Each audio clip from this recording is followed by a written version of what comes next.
join me in the Pledge of Allegiance. I pledge allegiance to the flag of the United States of America and to the republic for which it stands, one nation, under God, indivisible, with liberty and justice for all.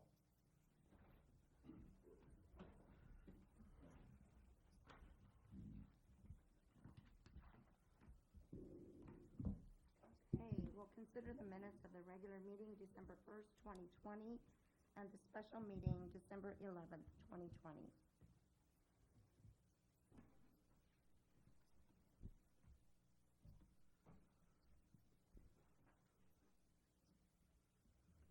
I'll make a motion we consider the regular meetings of December 1st, 2020, and special meeting December 11th, 2020.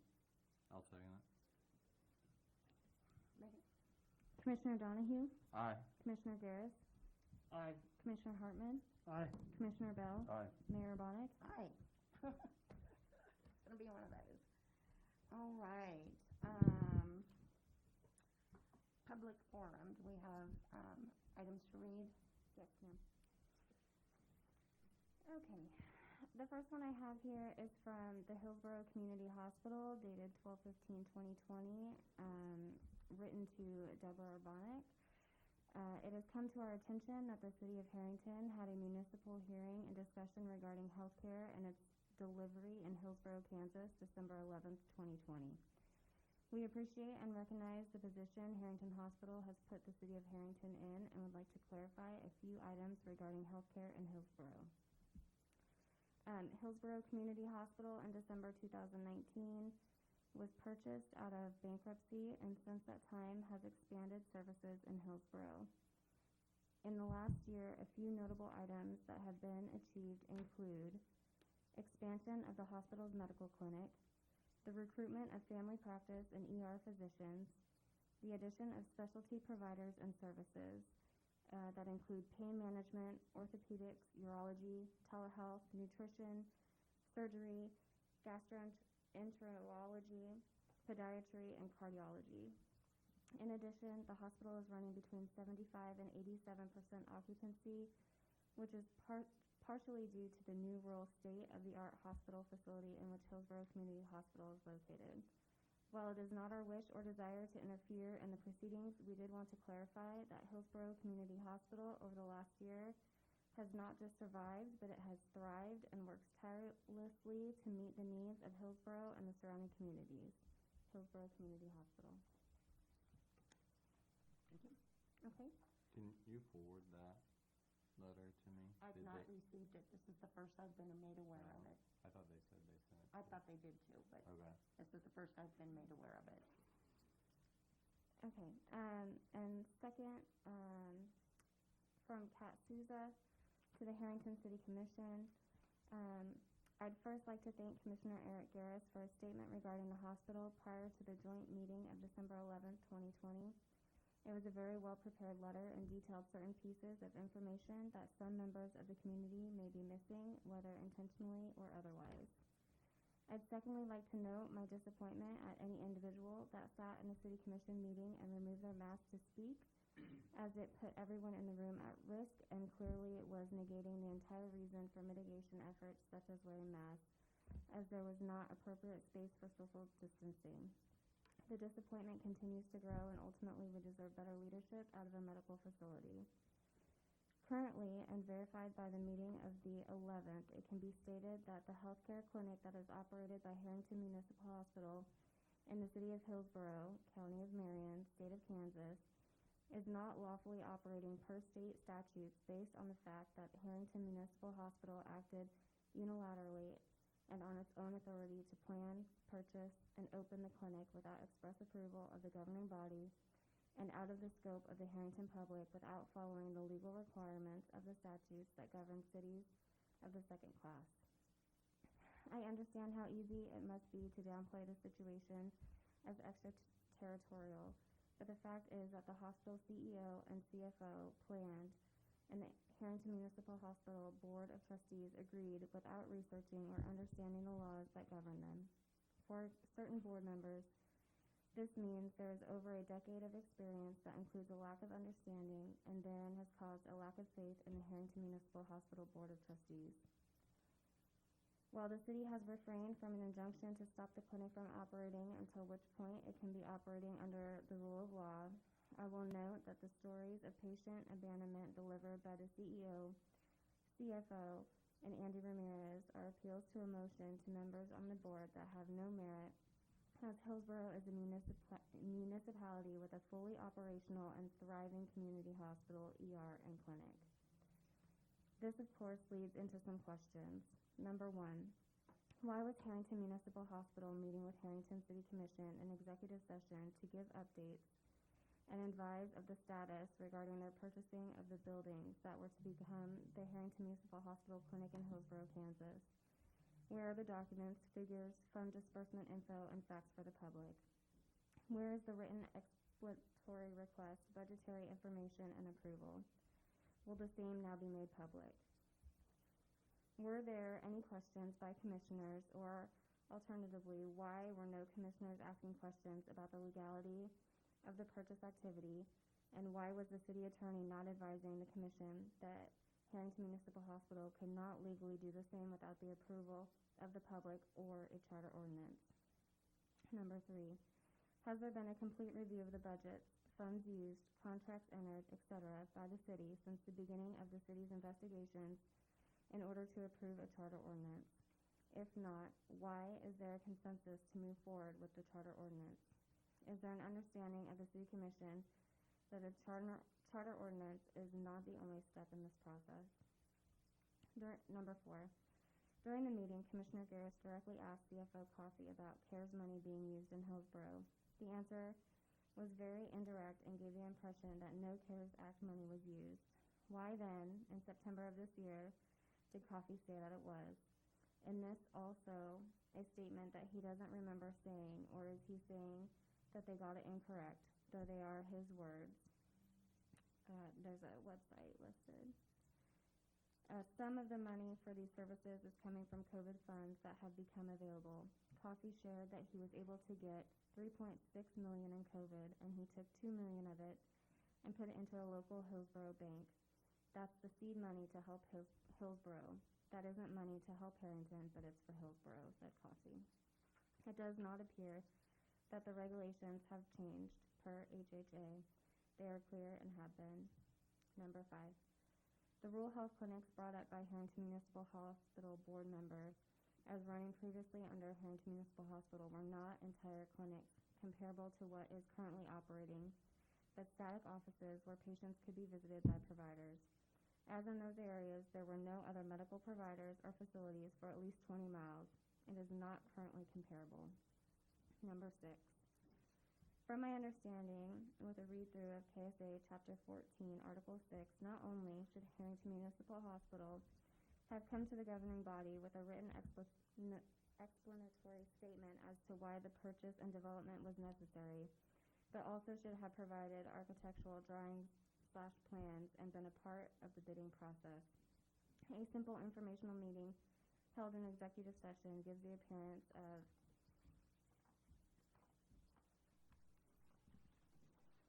secrecy, and Commissioner Bell's noting that no documentation was received leads a community member to believe that something inappropriate was done. I truly hope that it is not forgive and forget as it appears to be. We as members of the community put trust in our officials to ask the hard and potentially damning questions that need to be asked and make the difficult decisions that need to be made, even if it will ruffle some feathers. If Herington Municipal Hospital will not be held accountable for unilaterally acting outside the scope of the law, then perhaps there does need to be a separation from the city, as I will not be interested in paying for their debts upon their failure, and there are many eyes on Herington who can clearly see the direction it is heading. Many of those same individuals are noting the financial whiz comment made in regards to CFO Coffey, as his documented work history leads any professional to believe that no due diligence was had in his hiring process. Thank you for your time.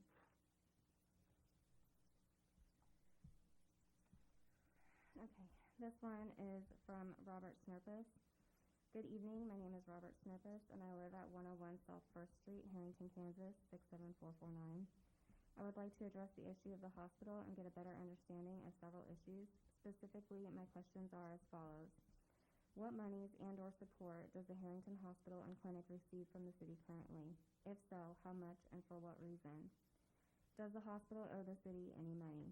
And if so, how much and for what? Can the city afford to pay for this hospital if the money the hospital says it has and its projections are wrong? What oversight does the city have into the hospital financials? Why does the Herington Hospital own and operate a clinic in Hillsborough? Why hasn't the hospital oversight been required to hold open annual meetings, and why hasn't the city stepped in before this point? I am opposed to this charter ordinance as well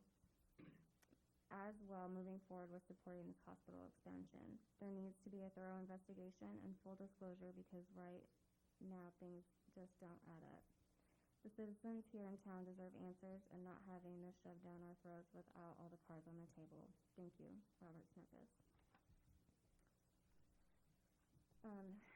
This one is from Suzanne Snurpus. Good evening. I would like to address the City Commission regarding the charter ordinance that was discussed at the joint meeting with the Herington Hospital Board. I would like to ask some clarifying questions. What does the Hillsborough Clinic and Physician Recruitment Plan have to do with the hospital and staffing here in Herington? What ties do the current hospital leadership and board have with Hillsborough? On December 11th, 2020's meeting, Brian Coffey said that patients are seen now in Hillsborough 5 days a week, and there are 6 to 10 patients a day per provider with 2 providers. The average physician sees 3 to 4 patients per hour, so this volume at the clinic does not even support 1 full-time physician, much less 2. Why are there 2 full-time physicians at Hillsborough, and what does Herington gain from that clinic? Does any of the revenue flow back into our hospital from those patient visits? Why are the other clinics mentioned at the 12/11 meeting no longer open? And why do we think that this hospital expansion will be any different? Who carries the liability insurance at these outlying clinics? The Herington Hospital, etc. Who is responsible? The hospital or the city as it currently is written under the charter? Who would be liable? Quite frankly, this has been handled so poorly on so many levels. I feel like the entire hospital board should step down, the hospital executives, and there is blame at the commission level as well. Why has no one monitored this and held parties accountable? This isn't a large city. This is a small town. There is not a calendar of when public meetings are due. Is there not a calendar of when public meetings are due? If the city has a vested interest in the hospital, why hasn't there been more oversight? Why has the CEO and CFO been allowed to run wild and not have some level of accountability? Has anyone on the commission looked at the past dealings of the CFO and why he left other positions? Have you all researched his relationship with George Perez, Aaron Durrell, Empower HMS, his ties to the current CFO, Brian Coffey? How much money was received from the CARES Act here at the hospital, and how is that money used? Why hasn't the current CEO of the hospital come to the commission meeting to talk about Hillsborough? Why did the hospital attorney advise against paying for sick leave for a COVID-positive employee, and why was that employee terminated? Does the hospital have a social media policy that employees sign? If so, where can the public find that policy? Why is the city now trying to wash their hands of this issue by moving forward with a charter amendment rather than fixing the problem and implementing rules to remove the problem rather than sweep it under the rug? What's in it for the commissioners? Clearly, I oppose this charter amendment. I think there are many, many unanswered questions. It sounds like money laundering, to be honest, and someone should do their job, start asking tough questions, and get to the bottom of this before a city is bankrupt and an already failing town with an elderly population gets stuck with a bill they can't pay through no fault of their own. I live at 101 South First Street in Herington and also own commercial office space currently being remodeled on South Broadway. Okay, and the last one is from Tony Meinhardt. What Herington Municipal Hospital don't care about is the fact that Herington is extremely poor town. We have elderly and low-income families all over town. We can't afford any more, and that's exactly what's going to happen. Herington Municipal Hospital, will default, and the city is responsible, the low-income population. The residents of Herington have got to put a stop to this. There are a lot of unanswered questions that need answers. I'm pretty sure that state needs to step in at this point. At this point, I'm against the charter ordinance. There is no need for Herington Municipal Hospital to have a clinic in Hillsborough when they have a hospital that offers what the clinic does and more. You as the commissioners work for us, the people. Do what is right for those of us that put you in office. Tony Meinhardt. Was that the end of them, Megan? I would request that you forward all of those to each one of us to include Brad. All right, thank you. Brad, we've just listened to 5 public forum comments, quite lengthy, a number of questions on each one. And would you mind sharing with us and the public your view or your professional guidance on having discussions this evening on things related to the hospital? And again, there's nothing compelling one way or the other, but in the last few days in particular, and I can't speak for the commission, I know Brandon's had some dealings with it as well, but been inundated with phone calls similar to what I'm sure were in those, and I apologize for being late. It was some road issues and getting here.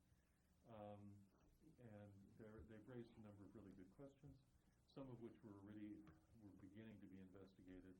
Others have been received in the last couple of days. There's just a substantial amount of additional information that we need to gather. This body doesn't run a hospital. And these municipal hospitals are, as I've said many times before, more rare these days than they've ever been.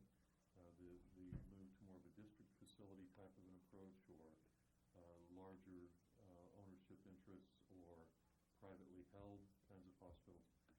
And so each time we turn around, there's something new about this, and there's a lot of strategic planning that goes on outside of this body with the board for the hospital. Many of those types of things you may or may not have complete knowledge about. And so I really just want to be sure that we have provided you with as much as we possibly can in the way of information on this globally, so that it's a little easier to have an intelligent discussion about it, to be able to debate it with full, or at least as full as you can have, knowledge about the process and what we have to do, what we can do, perhaps things we shouldn't do. And if you do it with too much haste, my concern is that we just simply are leaving things on the table, not taking into account certain kinds of things. So short version is I felt like, from my perspective, and I know I'm talking with Brandon as well, that it would be helpful if we go ahead and gather all of that, present it to you, get all of your questions aggregated as well before we take any kind of dispositive action on anything. And it was recommended that we defer any further discussion on the hospital until at least the first meeting in January. Is that my understanding? Yes. I mean, I was asked, again, a number of phone calls about, can we have a little more time on this? Can this be thought through a little bit more? Can there be more opportunity for discussion in the community along with members of the commission? All of those things enter into that decision. Certainly have no problem with anyone providing their input, just the opposite. Just trying to do this in a way that we're a little more organized about it, instead of the scattergun element of it that seems to get experienced a lot when we're dealing with one of these kinds of issues. Okay, and then one last question for you on this.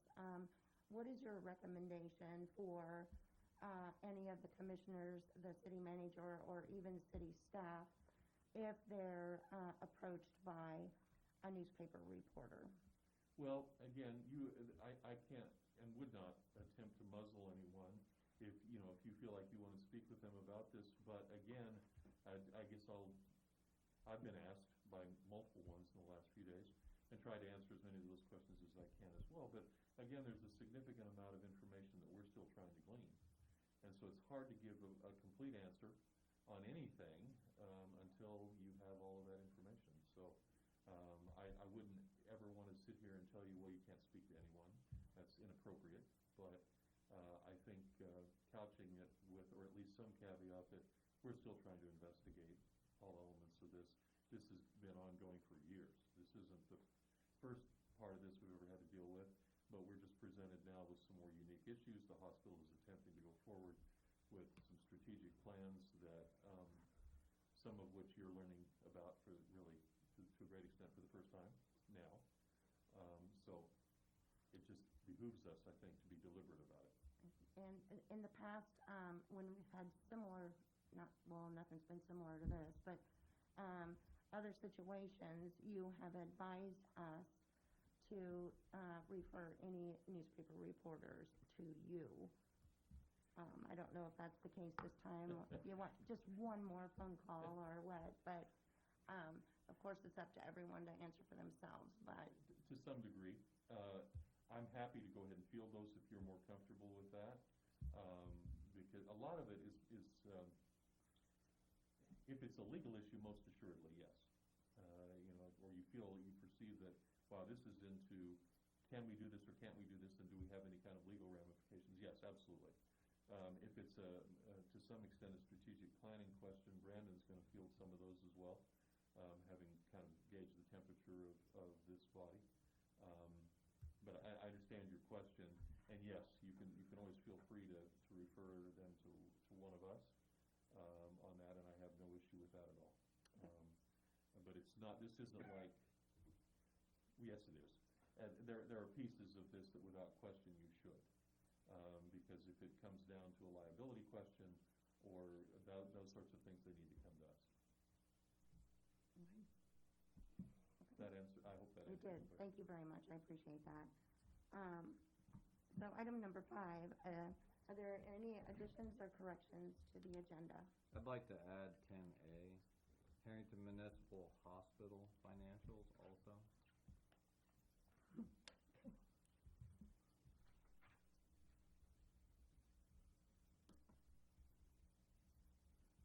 Are there any other additions or corrections?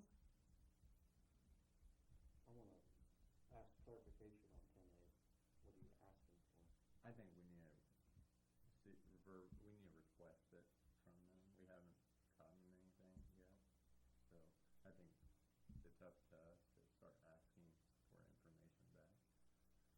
It's not public knowledge, and for some reason I can't find it. I believe we received in the past couple of months their audit and their, I'd have to go back and research it. I don't think it's up to date as well. I'd like something more up to date. Any other additions or corrections? I'll move to approve the agenda with the addition of 10A, requesting hospital financials. I'll second it. Any discussion? Megan? Commissioner Donahue? Aye. Commissioner Garrett? Aye. Commissioner Hartman? Aye. Commissioner Bell? Aye. Mayor Bonnet? Aye. All right, item number 7, Midway Farms property maintenance discussion. Thank you, Mayor. So just for some background and context, before I came on board, Commissioner Gares and Commissioner Bell attended with Merlin, the airport manager, to go tour the site of the Midway Farms. And there was consistent follow-up since I came on board, doing site visits over there, and some concerns with Kevin, who operates Midway Farms, and myself and Merlin, onto what we expect as the city, kind of going forward with the property.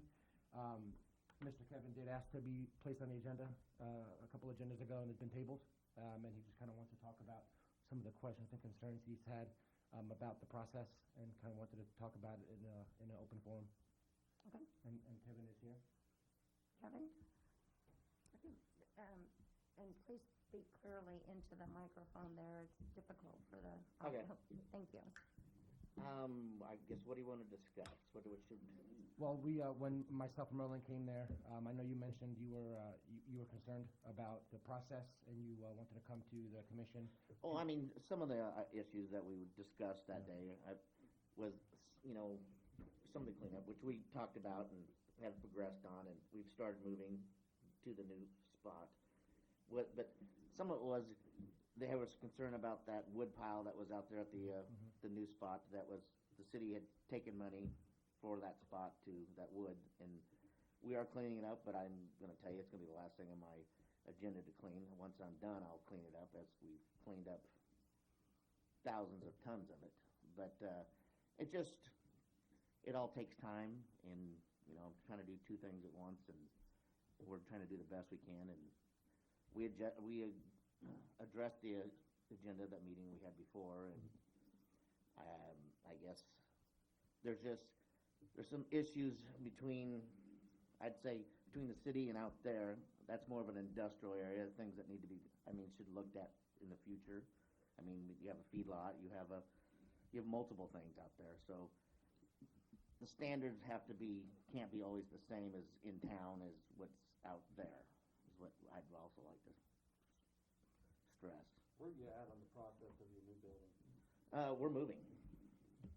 Is it all, when's your production date when you start producing? We're gonna start producing cubes probably end of next week. And then after the cubes are produced, I'll move the stuff from inside the building for the bagging part of it.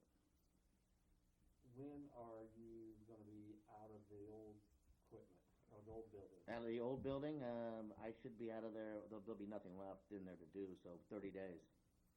Okay. Honestly, that's, only what we'll do is pull out the shop equipment and the bagging line. That won't take a couple days, so. And when there's a pile of cubes in there we have to bag up, and then once that's done, we're done inside the building. So is there an updated lease on the new building? No, not yet, no. I was going to begin with that as soon as everything's done and this was seen through, that the property maintenance issues were cleared up. And once Merlin verifies that, we'll be able to work forward on that.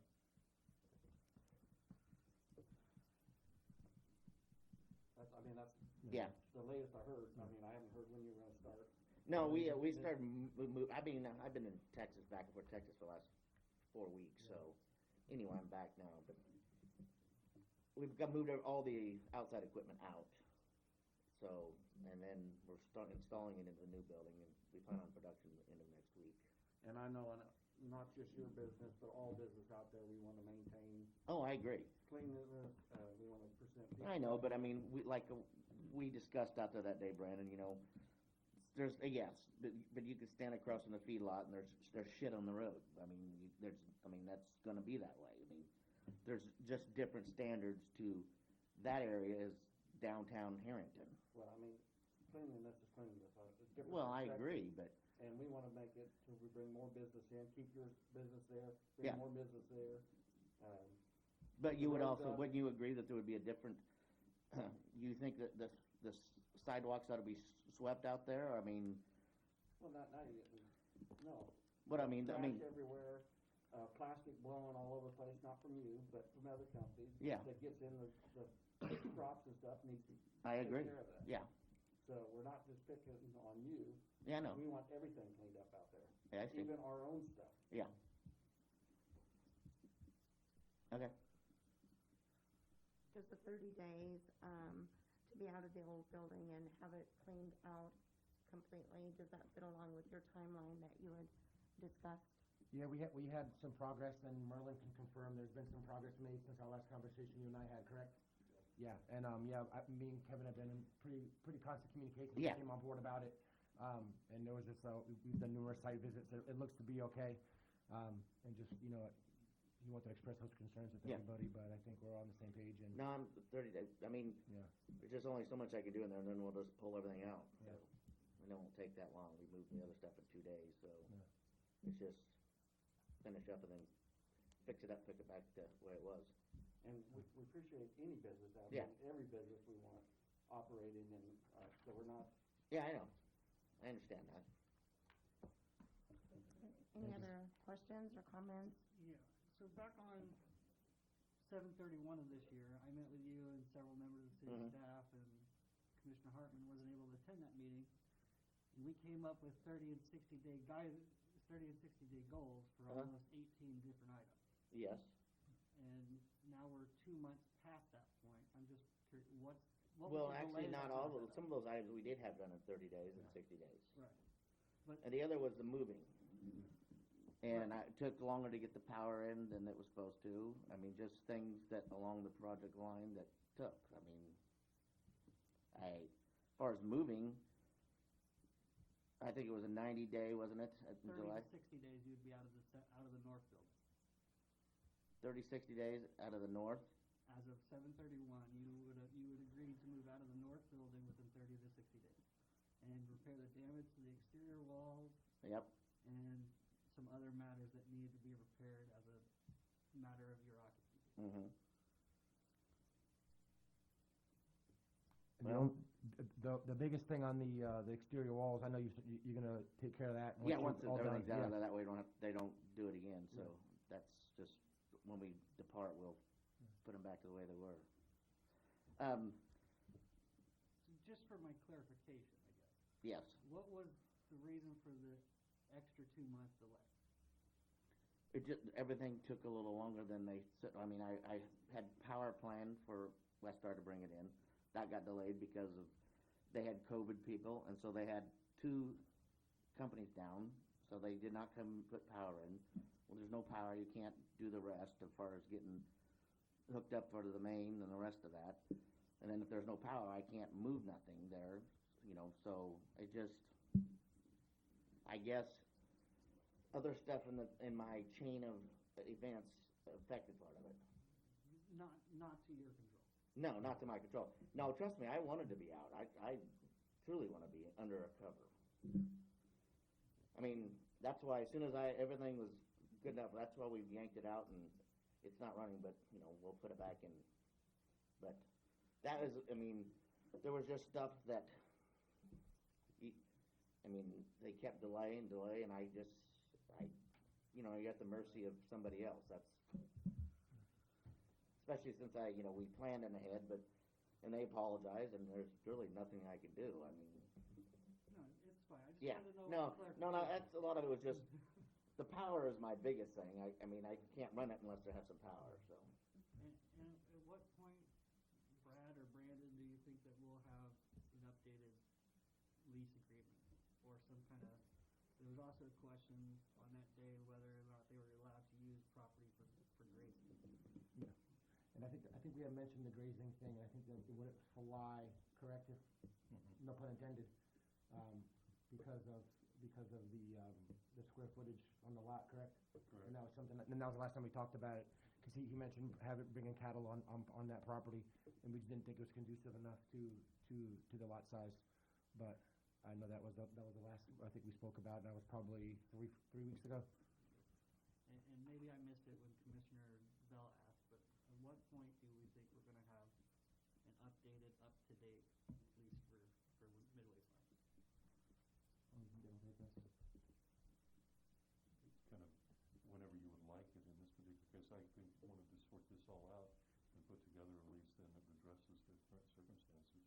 And I think it would probably, I guess, far enough along that can be done. And it's really, we drafted a lease previously, so we already have one. I guess the short form answer is 6 weeks ago, 2 months ago. I just want to make sure that we can get that, because I know there's several issues with the 2 leases Yeah. between the north and the south building. You think we'll have enough time for the next meeting? Well, I think so. I mean, the one that we did, it's just a matter of reviewing that to make sure there isn't anything inconsistent with what's been ultimately agreed upon. So those are the questions I appreciate. I don't know if anybody else might. Merlin, you have any things you wanted to add?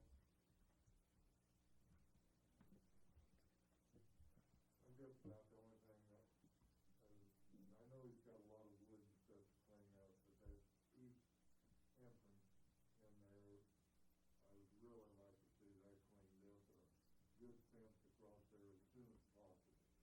I agree. I think it's just good for what people come in and see. I agree, the fence is gonna go up. As far as the wood, as soon as we have diligent time to get to that. If you guys have been out there, you know how big that wood pile was, if anybody ever drove out there. Right now, we're down to maybe a truckload and a half of wood left. I mean, there's some, sparse, but, before there was at least 100 foot of it that was full of wood. So, we're still looking at, 20 feet now, of just sparse stuff. So, but yes, the fence, I want the fence up right away because I don't want anybody in there. I agree. That is next on my agenda once I get the production and the bagging line running, then we can address the other projects to protect it. You hear that, Marlon? Okay. Thank you, Kevin, I appreciate you coming out. Thank you. On the lease agreement, can we post date it January 1 and just have it, and then all we have to do is sign at the next commission meeting? There's nothing that precludes the parties to agree to that. That can be done. You can start it for a shorter term now if you prefer to use a current date, follow me, to get to the same expiration term. Either way is fine. Yeah. What are we updating on this? Yeah, what are we changing? I think it was just more of putting together. The terms and monetary, right? Right. Yeah. Terms of monetary, we'll have to go back and look at it, but I know there was some concerns, the way the previous lease was set up in terms of being more generous, not as generous as other contracts on the airport are for the city. Well, we're probably gonna have to discuss that, because why would I re-sign another lease that I've already signed a lease for next 15 years? So. Do you have a current lease on the new building? Yes, I do. That I signed, and it has 3 5-year extensions that reset every 5 years. Yeah, that lease is Yeah.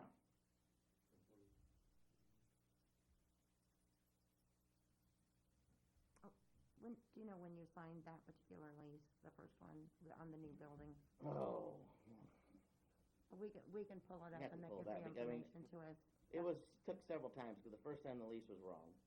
So I came back, Brenda said, it's wrong. I said, okay. She goes, just sign it, and we'll fix it. And I said, so sign it. Then I sent another lease, and it was for 3 5-year terms, and sets the rent, and then resets every 5 years. And I believe I believe it was signed in September, and It's okay, we can look it up. okay. September 6th, 2017. We're not questioning the lease, we just have some lease issues out there, we want everything ducks in a row. If yours is fine, we'll move on. Well, I thought mine was, that's why I don't, I'll have to find it back, I got it in my file, I'm sure. So did I, so. We're just again, checking, yeah, okay. make sure, like I said, to keep our ducks in a row and Yeah. have everything. We don't wanna go back. Keep going back, yeah. No, but I'll look for mine. I have a current lease, I know, somewhere out there. The other lease on the old building was just an extension. The other one has a new lease on it. For clarification, on September 6th, 2017, we received a letter from Midway Farms that was dated August 17th, 2017, indicating that they would like to extend the lease that expired at the time on November 1st, 2018. Is that for the new building or the old building? It's about to be the old building. That is for the old building, is my understanding. And I then- don't know about the one for the new building. No, that lease wasn't signed yet. For the new building by then. For the new building, the lease No, is not. it was after that. It's been going, a little over a year, I think is basically how it started. It started in September, rent was due in November, so I believe is how it's structured. The last request on it was to uniform those up with some of the letters, I we didn't- were going back through them. I Okay. do recall I that don't as know that well. it would necessarily have changed those materials. Okay, I was curious how that, because I'm pretty sure I thought I had a current lease. Because I think Ron looked at it too, but. Yeah. So, Yeah. And I'll the look last for thing mine, but I thought it was. Double checking everything. I understand, but I thought I had one signed in September for the new building. The other one I just extended, and then, Yeah. I don't know what city manager before, he just said, we'll just extend it, we'll just keep going the way we're going. I said, okay, and then I talked to Brandon, he said, we'll just keep it the way it is, and we'll move on. Believe it, that's Yeah, where we're at. I'll do some research and I'll get with you Okay. after I speak with Brad. Awesome. Thank Thank you, Kevin, you. for coming out. Thank you for your Appreciate it. time. Am I done, gentlemen, ladies? Yes. Thank you. Thank you so much. Okay, item number 8, discuss and consider on proposed energy supply contract with KMEA for the city of Herington. Okay, thank you, Mayor. So I know the past few months, I've been speaking numerous times and even with visits to Overland Park with KMEA and Evergy, and I'm coming to you today with my recommendation to to go on board with KMEA.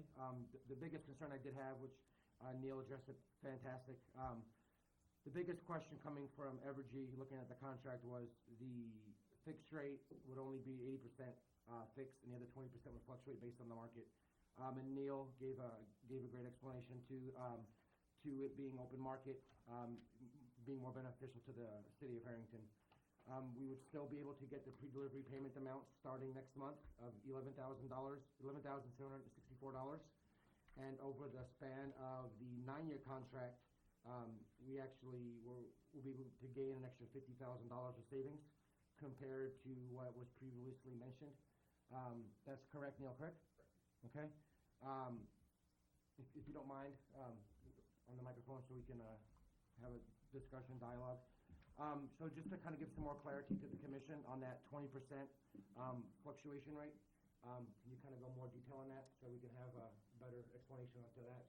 Yeah, sure. So all of our cities, we recommend some market exposure, because in order to cover up your entire load, there's a premium that you'd have to pay. We could do it, but there's a premium that you'd have to pay, which really, we don't really see the justification in today's marketplace.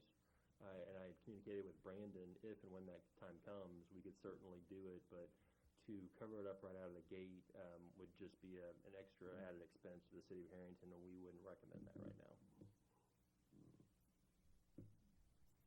Now with the the contract is set for, I think, 9 years. It would take into effect June 1st, 2022, correct? Yes, sir. And runs us to, what is that, 2033? 2031. 2031. Yes, sir. Are there any issues that you foresee in those 9 years that would cause the commission to be concerned? I know there was a concern from the city attorney about signing the contract and giving the contract to other commissions coming afterwards, and there was, you replied back with the KSA of that, how we can encompass that. Do you have any questions with that, Brian, in terms of? No, and I didn't, it was poorly phrased on my part. On occasion, services contracts are differentiated.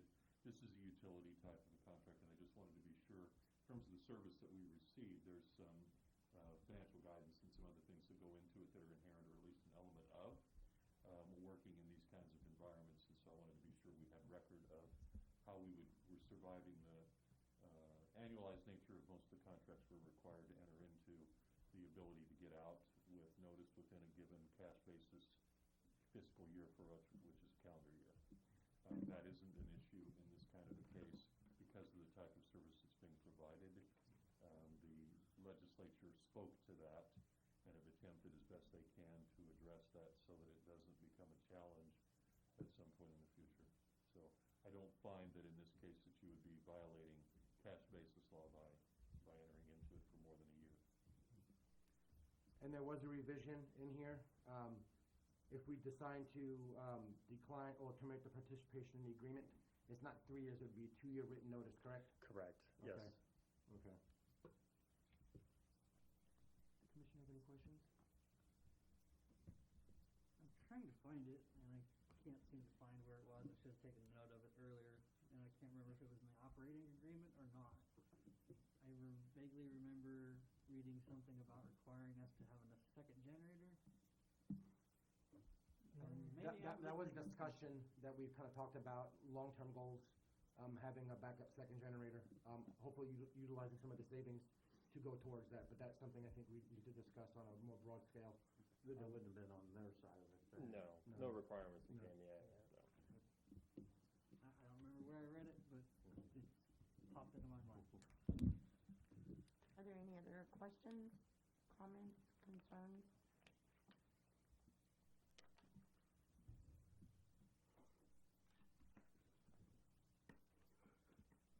need a motion to move as the contracts. Brad, have you looked at the contracts? Everything can move forward today? Yeah, Brandon had forwarded that to me. We've talked about several things on it. They've answered the other questions that I had, so.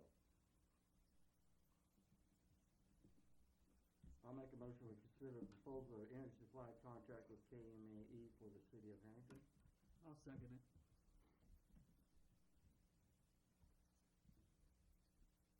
Megan? Commissioner Donahue? Aye. Commissioner Garrett? Aye. Commissioner Hartman? Aye. Commissioner Bell? Aye. Mayor Bonnet? Aye. So we received, a resolution in our packet to coincide with this. So, have to read most of it.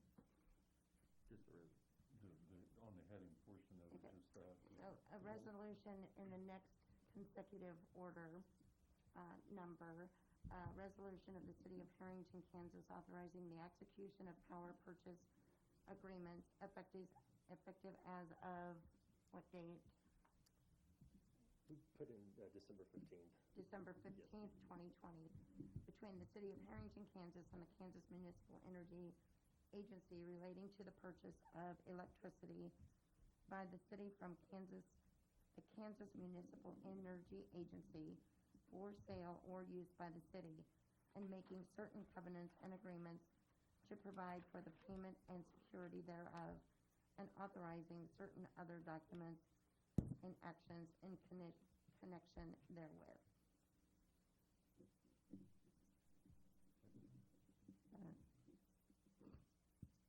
I'll second it. Discussion? Megan? Commissioner Donahue? Aye. Commissioner Garrett? Aye. Commissioner Hartman? Aye. Commissioner Bell? Aye. Mayor Bonnet? Aye. Okay. Item number 9, discuss and consider amending ordinance 1810 for the wastewater treatment plant contract.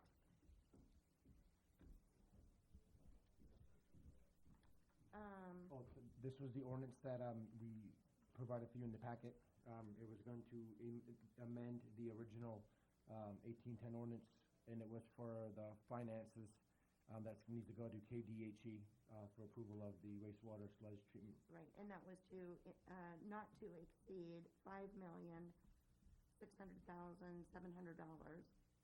of City of Harrington General Obligation Fund bonds, Series 2021. That, 5 million, the waste, that was the water treatment plant, yeah. Yeah, it's the water treatment plant. So I made a mistake on that. 1810 is the water treatment plant. okay. So, an ordinance amending and restating the ordinance of 1810 of the City of Herington, Kansas.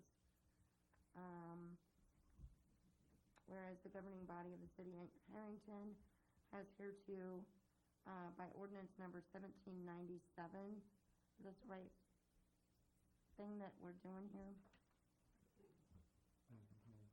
That was, I know one of them was for the water treatment plant, and there was one right after that for the wastewater. If wastewater is probably 1810, that means 1797 is gonna be for the water treatment plant. Okay, so the governing body of the City of Herington, Kansas, let's see, among other business, there came on for consideration and discussion of the following. An ordinance amending and restating ordinance number 1810 of the City of Herington, Kansas. It's to increase, is that right? Yeah, the loan amount, from KDHE. Because of the project overrun, cost, that they originally, right? Yes. Yeah, okay. And the amount was, The new amount was 3 million. Oof, I don't have it offhand. Let me see. Sorry. okay, I'm sorry, it just seems a little vague that we're restating an ordinance that we don't have in front of us for clarification on what we're restating.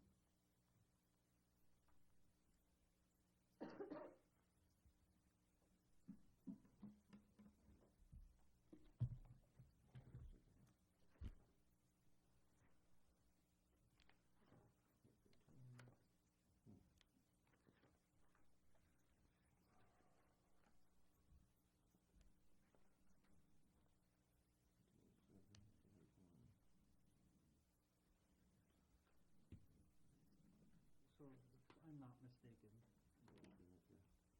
Ordinance number 1797, first adopted on January 2nd, 2018, was regarding the water treatment plant.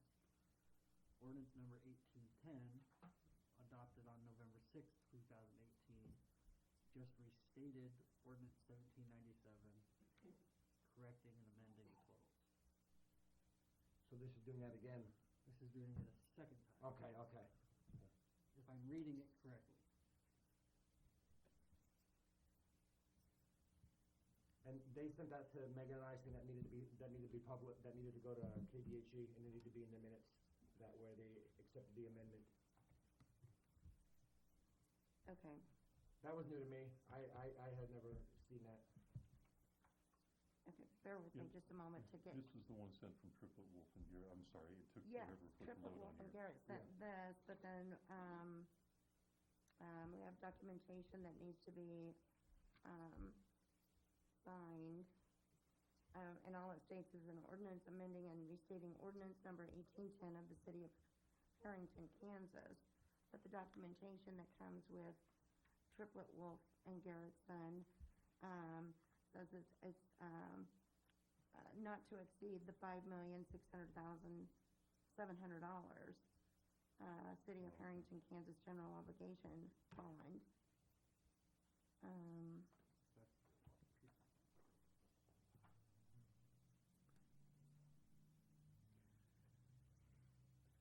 Given that they just forwarded to that, I mean, I looked through that on the basis of what they had prepared. It may well be that there's not a time constraint, but we table this thing and make absolutely certain what they've sent us. Okay. But I think it's been I mean, it's something that's unclear to me based Okay. on what you provided. When they sent it to me, I was like, well, we had it published already. Yeah. The ordinances to form, I don't have a problem with. I have an issue with exactly what it is they're attempting to accomplish. Okay, so have you seen this, No. That Okay. extra paperwork, no. all of this? Okay, all right. I don't, The ordinance itself I have, but that's all. okay. Well, I would move to, table, No context into that. ordinance 1810 for the wastewater treatment plant contract. It's not the wastewater, it's the water. It's water treatment. Okay, so Water this is treatment plant. the water, okay, well, I apologize, I was reading the words and not, My mistake. Mm-hmm. So we need to table number 9 because it's not sure what we're doing. exactly. Yeah. I would second the motion to table. Any discussion? Megan? Commissioner Donahue? No. Commissioner Garris? Aye. Commissioner Hartman? Aye. Commissioner Bell? Aye. Mayor Bonnet? Aye. Item number 10, city financial. Okay. I just wanted to give you guys a quick update that the accountants have finished the reconciliation through September, and I have some journal entries to complete, but I feel like we're making good progress through that. So, And we should expect, financial statements when? by the next meeting. Okay. And you did say that the bank reconciliation is complete through September? Correct. And when do we anticipate taking that back on ourselves? Now. Okay. October through the end of the year will be done by me. Okay, good deal. Okay, any other questions for financial? Item number 10A, request hospital financials. So, as we move forward with the options with the Herington Hospital, I think we need a request from them data on their financials with Herington and Hillsborough and looking forward to what they're projecting to, we need that data, I think, to make some decisions here down the road in the near future. So as of, we can make that request, Brendan can make that request if it's, as of what date and, At one time, we had it quarterly, they'd come quarterly and tell us where they were at and go through that, if that's what. I think we should get back in track with doing it quarterly. Okay. just a quarterly review, so. For clarification, by statute, the hospital has to come within the first meeting or second meeting of January and give a report. Is that not correct? Well, it's also usually the time at which they present a proposed budget and give an overview budget for the next cycle. And that's what historically we did do, but that kind of dropped off the radar. So are you okay with, doing that in January as was done in the past to get started? I mean, because we're only just a couple of weeks away from, Correct, but they probably owe us one for the last quarter. what specifically are you requesting? I'd say is their fiscal year October 1? Or is No, it? I think Ms. Lincoln, actually, it'd have to be January to December 31st, right? And I don't honestly know that. I would presume, but they don't necessarily share that with us, so I don't have anything in front of me that would suggest what their fiscal calendar is. Actually, I thought it was June Correct. 1st. I thought it was June 1st myself. According And to I'm wondering if it isn't something different.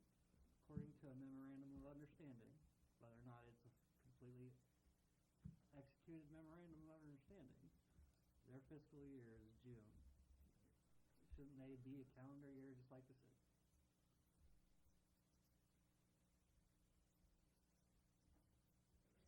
Not sure which one looking for. What was it again? Should they have their budgets lined up to mimic our fiscal Not year? necessarily, no. So are you we're gonna have, are you So- requesting something to be presented to So us? I'd like to see probably up to October 1, because they're supposed to show us quarterly. So I'd request that we see something up to October 1. And I'd like to see some projections of what they are forecasting in Herington and Hillsborough. And I want to see them separately. I don't want to see it all blended together as one. Any discussion on that or Well, question? they're gonna give you a financial report, I mean, it's all gonna be together, and you can ask specific questions on whatever, clinic, Hillsborough, I mean, it'll be in the financial report, so. That's going to be a yearly roll-up, though. I mean, if you ask for quarterly, they'll say every quarter where they're at. Are you asking for the past quarter and the next quarter? Correct. Is that what my understanding of what you're Correct. asking for? And then we'll also have a fiscal year roll-up on top of it. I'd rather have more data than not enough. That's kind of why we're in the problem we're at.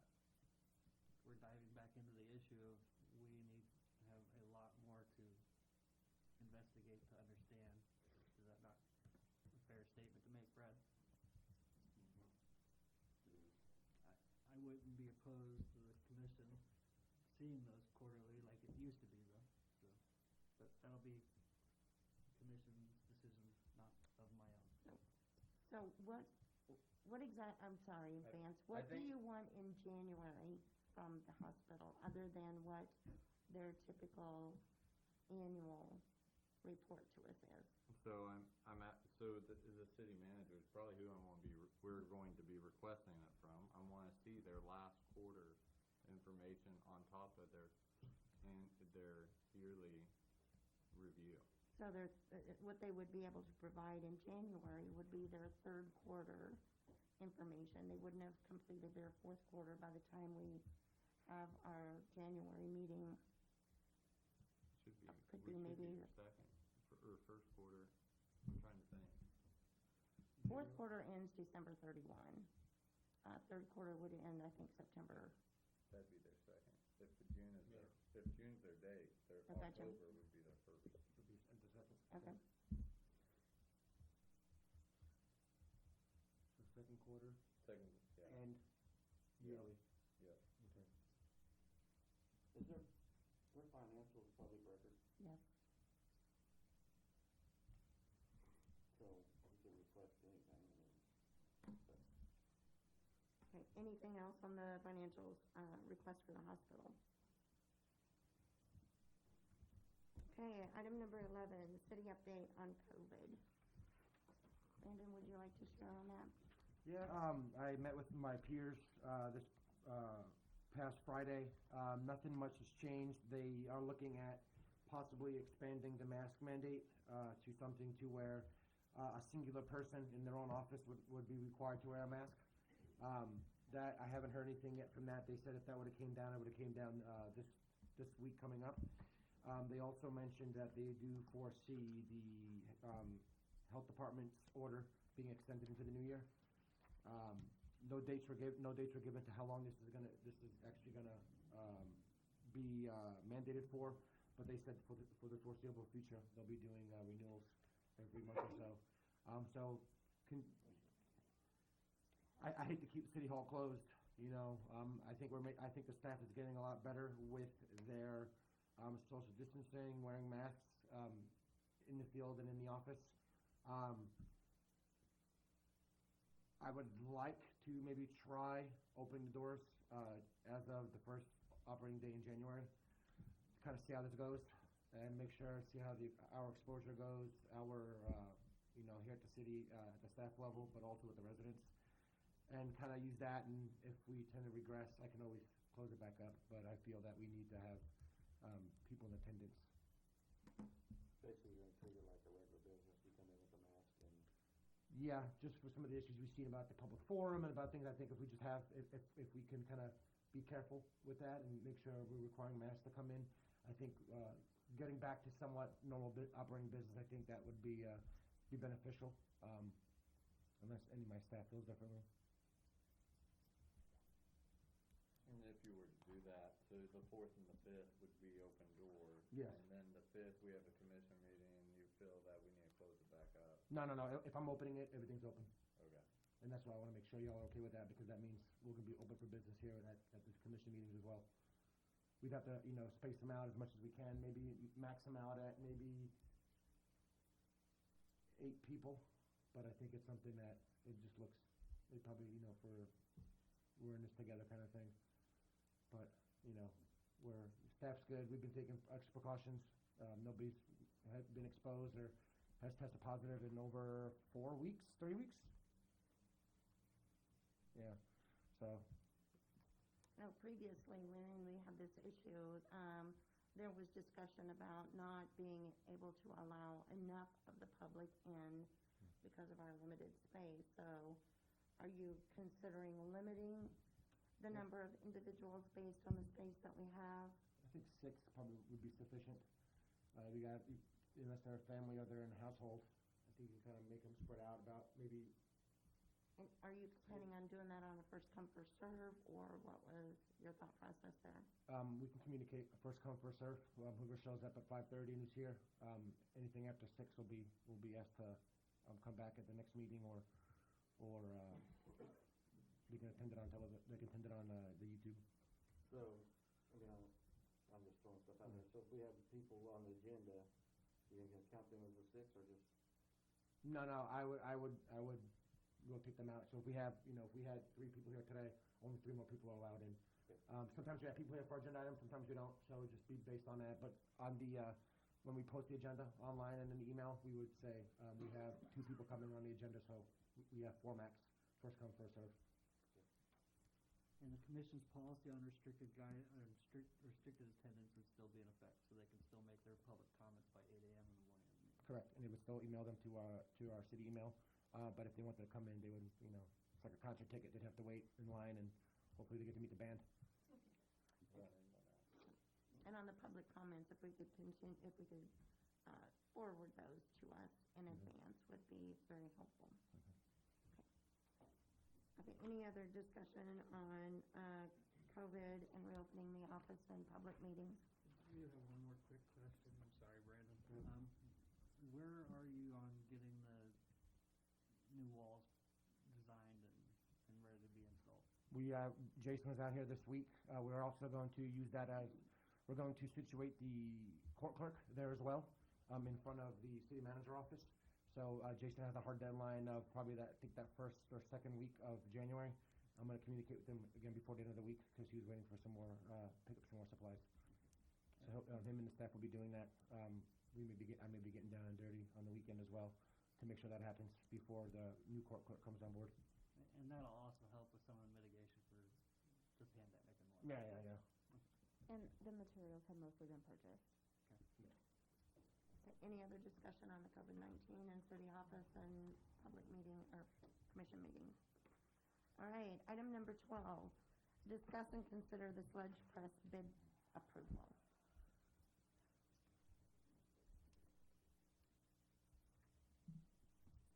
Okay, thank you. I'm sorry? As you're probably aware of, we had the bid opening a week ago today, received 5 bids. Hopefully you had a chance to review the bid numbers. Did you get those in the packet? Yeah, I figured you probably did.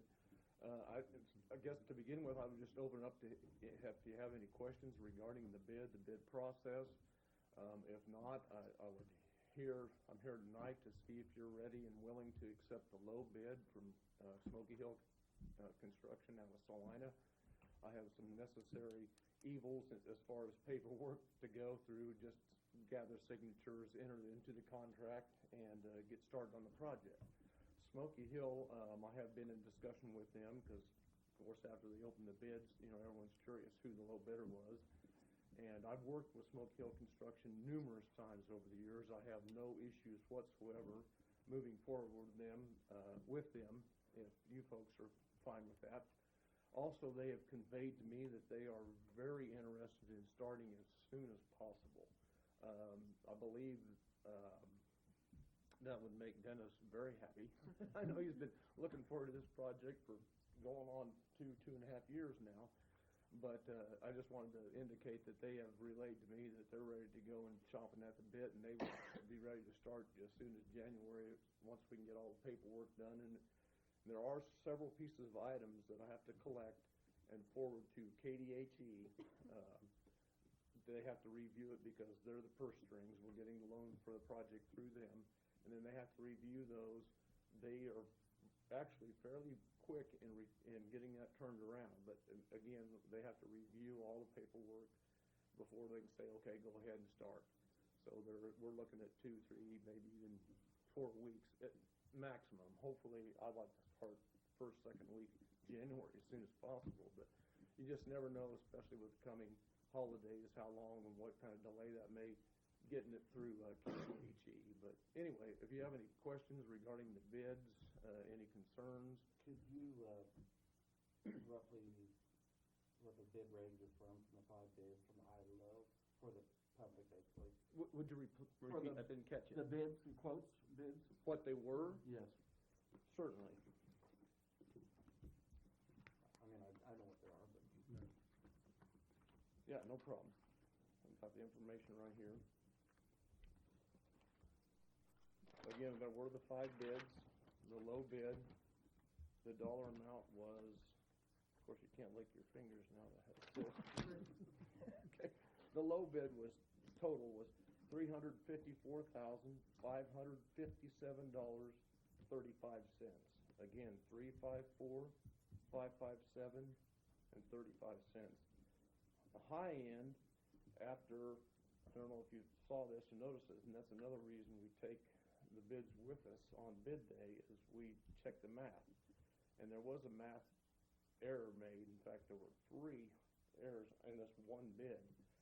It didn't affect their placement. In other words, they were still high, but it actually increased their dollar amount over what was opened and read in public on bid day by approximately $300. But anyway, the high bid was $470,907 once it was corrected. Again, $470,907. So that's quite a range there. The engineer's estimate, just for your information, was $417,064. $417,064. So we were about right in the middle, right where we want to be. Hey, Todd, I had a question. Are there any concerns with Smoky's bids being so low compared to your average and from some of the bids that we've seen? No, sir. Not on our end. Again, I've had multiple experiences with Smoky Hill over the years. I can't stand here and speak for them and attempt to explain why the next closest was $60,000 higher. But again, that's the way they saw the project. Smoky Valley has been working in the city for several times. Yeah, but, maybe they're super hungry, needed the job, I can't Yeah. speak for them, but to answer your question directly, no, I have no qualms whatsoever with accepting this and moving forward. And they didn't fuss about it or say, darn, I wish we'd have been 20,000 higher, sometimes you get that comment, but they're tickled, Salina, 45 minutes away. In fact, I had a call the other day, they're wrapping up a project at Fort Riley. They wanted to know if it'd be okay, instead of taking all their gear back to Salina and then move it here, it'd save them some miles, if they could just move some of the equipment that they know they're gonna utilize on this project. If they could move it here in advance of actually having full documents signed pending award contract to them. We may not have all the T's crossed and I's dotted. And they said they would like to coordinate that with Dennis, and I know they've been in contact with him, and if everything goes and we're able to award the bid tonight, I think they'll start moving him some equipment maybe next week, as early as next week. Again, it just saves them some time, and I think it's a win-win for everybody that way. Sounds good. Any questions? Comments, concerns, anything? My only concern is what is $57,000 less? Right. Brandon asked the question before I had the opportunity. Yeah, Just want to make sure it's out there, I know Dennis just had a heart attack when he opened up the bid, so I want to make sure that, I'd like to make a motion that we accept the Smoky Hill LLC bid for the wastewater treatment plant in the amount of $354,557.35, not to exceed. Second. Any discussion? Megan? Commissioner Donahue? Aye. Commissioner Garris? Aye. Commissioner Hartman? Aye. Commissioner Bell? Aye. Mayor Bonnet? Aye. Okay, with that being said, again, as I indicated a minute ago, I have a couple of necessary evils here as far as documentation. There's a notice of award, if I can get the mayor's signature on that. Is there a motion to authorize my signing, please? I'll make some motion. Do you want me to sign it now so you can? Well, I'll bring it to you, and Okay. then, unless you'd rather, whatever you're safer, or feel more comfortable doing. Also, there's two agreements. We got it, thank you, Eric. Thank you. Go ahead, I'm sorry. There's also two basically contracts, or it's, the title of its agreement form is two contracts. And I would ask you to sign both of them. I will forward them both to Smoky Hill for their signature. They will return one back to us, so then the city of Herington has one. Sounds good. I don't know if it's a standard agreement. I don't know if you want the city attorney to peruse it before you sign it. If you're comfortable, if you want him to do that, that's fine too. If we're good to go, I'll get your signature and then a test from Megan, city clerk as well, just whatever you prefer to do. That sounds good. So we have a motion and a second for authorizing my signature on the documents. Who was the second? I think Robin was. Do you have additional questions, comments? Okay. Megan? Okay, Commissioner Donahue? Aye. Commissioner Garris? Aye. Commissioner Hartman? Aye. Commissioner Bell? Aye. Mayor Bonnet? Aye. I would feel better if Brad could just peruse those. Then Okay. I can sign them as soon as you get finished with All that, right, and we that's can fine. I'll leave them here with him, and then make once they're arrangements. signed, you can mail them to us and get them to us. That's no problem. I appreciate that, thank you. And then, one other thing, it's a form that our attorney needs to sign.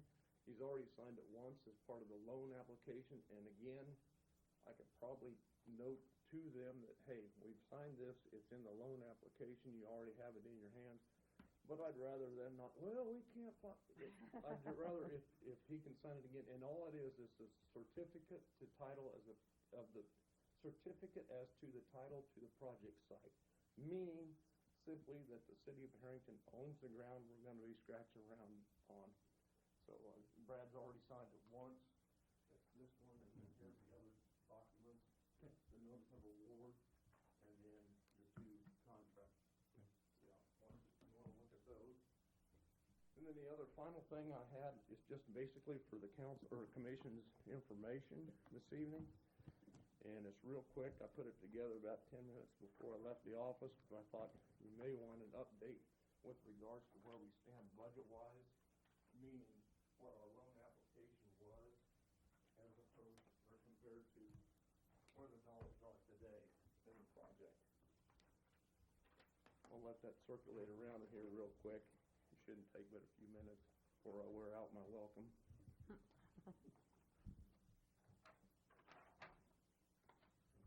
If you run short, just let me know. I got a couple more. Don't lick your fingers. How am I supposed to do that? We learned on Tuesday the bid opening, that's not possible. Okay. And as you'll see there, the loan amount that we requested was $946,000. Our engineering contract is stated there, as well as the construction observation. That is a not-to-exceed number, that $5,880. And that's based on, again, it is described in our contract on like 8 half-day site visits, that type of thing.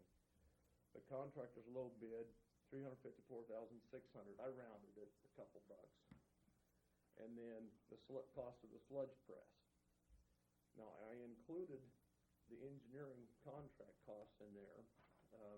We've been billing you, and you've been paying us, and we appreciate that as we've gone along.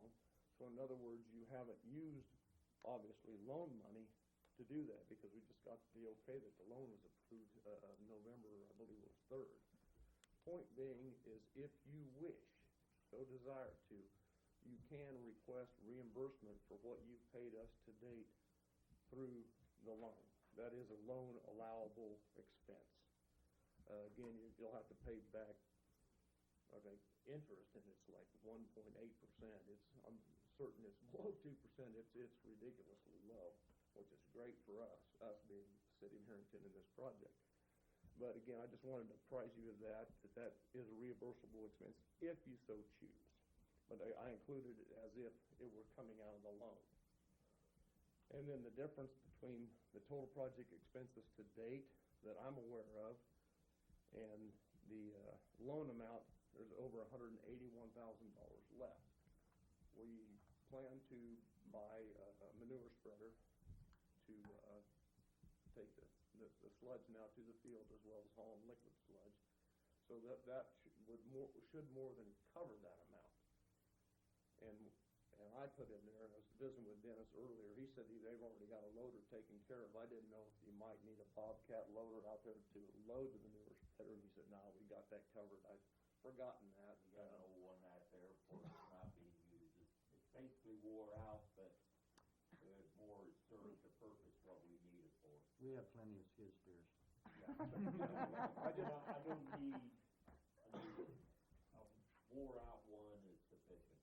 But yeah, the point being is that we should have way more than enough money left in what we anticipate, or what we had requested in the loan to cover something catastrophic manifests itself between now and then. But I just wanted to let you know where we stood right now. So that's the purpose for that sheet of paper I just circulated. That's very good. Thank you for this. But anyway, I mean, that's the conclusion of my bruising effort, unless you have some other questions. On the sludge press and the drying bed, is this all together? Yeah. Is it totally covered, or did you cover one? It's totally covered. Okay. We had discussed at one time of leaving half of it uncovered, and then Dennis said, now let's just go ahead and cover, because it's going to be open air and everything. It just keeps that much more rain out. It's supposed to be drying out there. Of course, rains can blow in the sides and the ends, but you still have a roof over it. It's going to facilitate the drying and the purpose of it even more so. Okay. I was overcomplicating it by overthinking it. So we have this discussion. Bad habit of that. We've done it both ways over the years. That way you get the direct sunlight that really beats the water out of it then too, but yet. Well, the sludge press knocks a ton of it out now, the water. The sludge press itself, what's the take after you run through there? Looking at all the different, you got rotary presses, this is a screw press, they got centrifuge, which is high speed centrifugal. But the normal, what you can expect is to take it to approximately 19 to 20% dry weight. and by putting it on the pad, you can get it up to around, should at least be able to get it to like 35% dry weight. I'm hoping for 45, but that is asking a lot. I mean, you can go outside and take a shovel full of dirt, and that's gonna be around 45 at the most dry weight. Dry weight's figuring all the moisture totally out of the cake. That's what EPA bases everything off of. But I've heard of plants that are able to get it up to a lot 22, 23, but they're overusing the polymer to get it up that high, which is just adding expense. Why, get it up to 18, 19, let nature do the rest as far as the drying effect, with air circulation and such. That's the norm. Any other questions, comments? We appreciate your time, and thank you so very much for coming in to join us tonight. Thank you, Ty, appreciate you. Thank you for having us, and we'll look forward to getting those documents. Absolutely. Okay, item number 13, discuss and consider revised vacant building ordinance. Thank you, Mayor. This was just a quick edit to the proposed vacant building ordinance that was proposed last month. I was tasked with changing the contact information from mandating a physical address to an address or an email address. And so I did those revisions, and those were sent over. Are there any questions, discussion?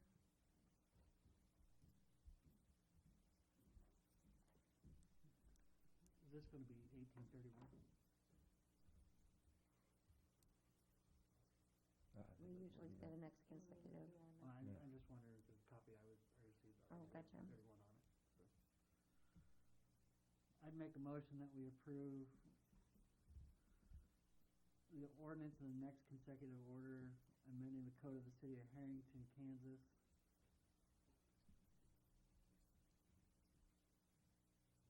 What chapter and article is that, Brad?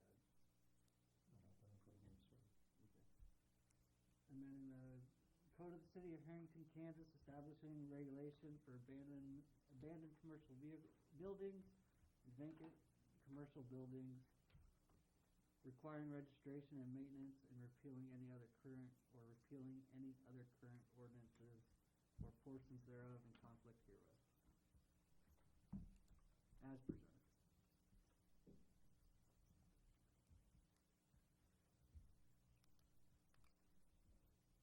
We need a second.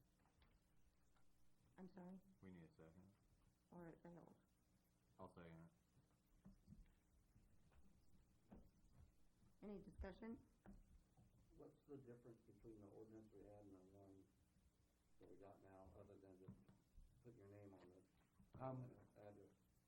We took out the measures of going, to use that word, forcibly going into a vacant structure and inspecting it without any probable cause. There was some language in there that would just allow the neighborhood enforcement officer or a code officer to go in there without probable cause, just to inspect their dwelling. This one eliminates that, and it would have to be something that we would observe from the right of way, like a normal code violation, or this is falling over kind of thing. We would actually have to go in there and take a look at it. It would take the rights away from us to actually forcibly go in there without a proper complaint or a probable cause from the right of way. Should you forcibly go in there anyway without proper, don't you have proper? You can get a laws if there's an abandoned building across the street and it's falling down and dilapidated, and I can see that from the right of way as probable cause, I can go get a warrant from the county attorney, administratively be let in by a police officer to inspect the property.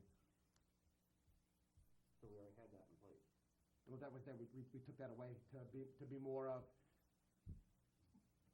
the city not going in to forcibly say, hey, I need to get into your property. Let me in. without, this gives it more to, okay, now it's a probable cause for me seeing it, or this is a complaint. Maybe I can help. The way it was done before, we had gone ahead and reserved the right, very similarly to some of the old nuisance ordinances, where at any time you could knock and ask, I need to be able to get into this property. You should articulate some reason, but it doesn't really state that. That's been challenged constitutionally on a regular basis. What Brandon was asking to be removed from this one was the ability, if you have someone who's assigned this task to monitor these buildings, they just drive around and say, I haven't looked in that one. I'm going to call the owner, and this would have, the way that was written previously, you had the ability just to simply make the request and go. Now, he's got to have at least some clause shown. I've seen something that causes me concern. Goes and satisfies a judge that there is sufficient probable cause to require an administrative form of warrant to be able to get into the premises and take a look at it and see if there really is, in fact, a dangerous instrumentality or existing concern in it. So what we've done is taken away the ability just to go and do it and say, we as a city give this particular individual the right to go and inspect whatever they want. Now the requirement is to go and establish probable cause and get a warrant, and that's always going to involve a third party reviewing what that person is asking for and why. So it'll add a paper trail. Yeah. Yes. And it adds a step to it that protects the privacy rights of any individual building owner. You can go to the county attorney, and the county attorney's like, you know what, Brandon, this doesn't suffice, I'm gonna decline you, and then dead in the water. But that's why you have to build a substantial case to say, this is why I need the warrant, look at these photos from the outside, here's the complaint I got, kinda go from there. Thank you for the legalese on that, Brad. Any other questions, comments, discussion?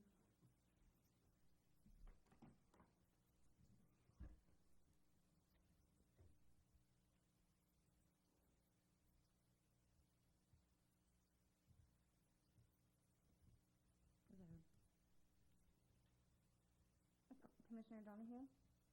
Aye.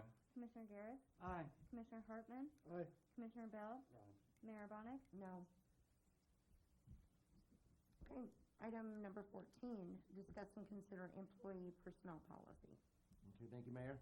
So after long discussion, in the last commission meeting, there was some discussion about utilizing comp time.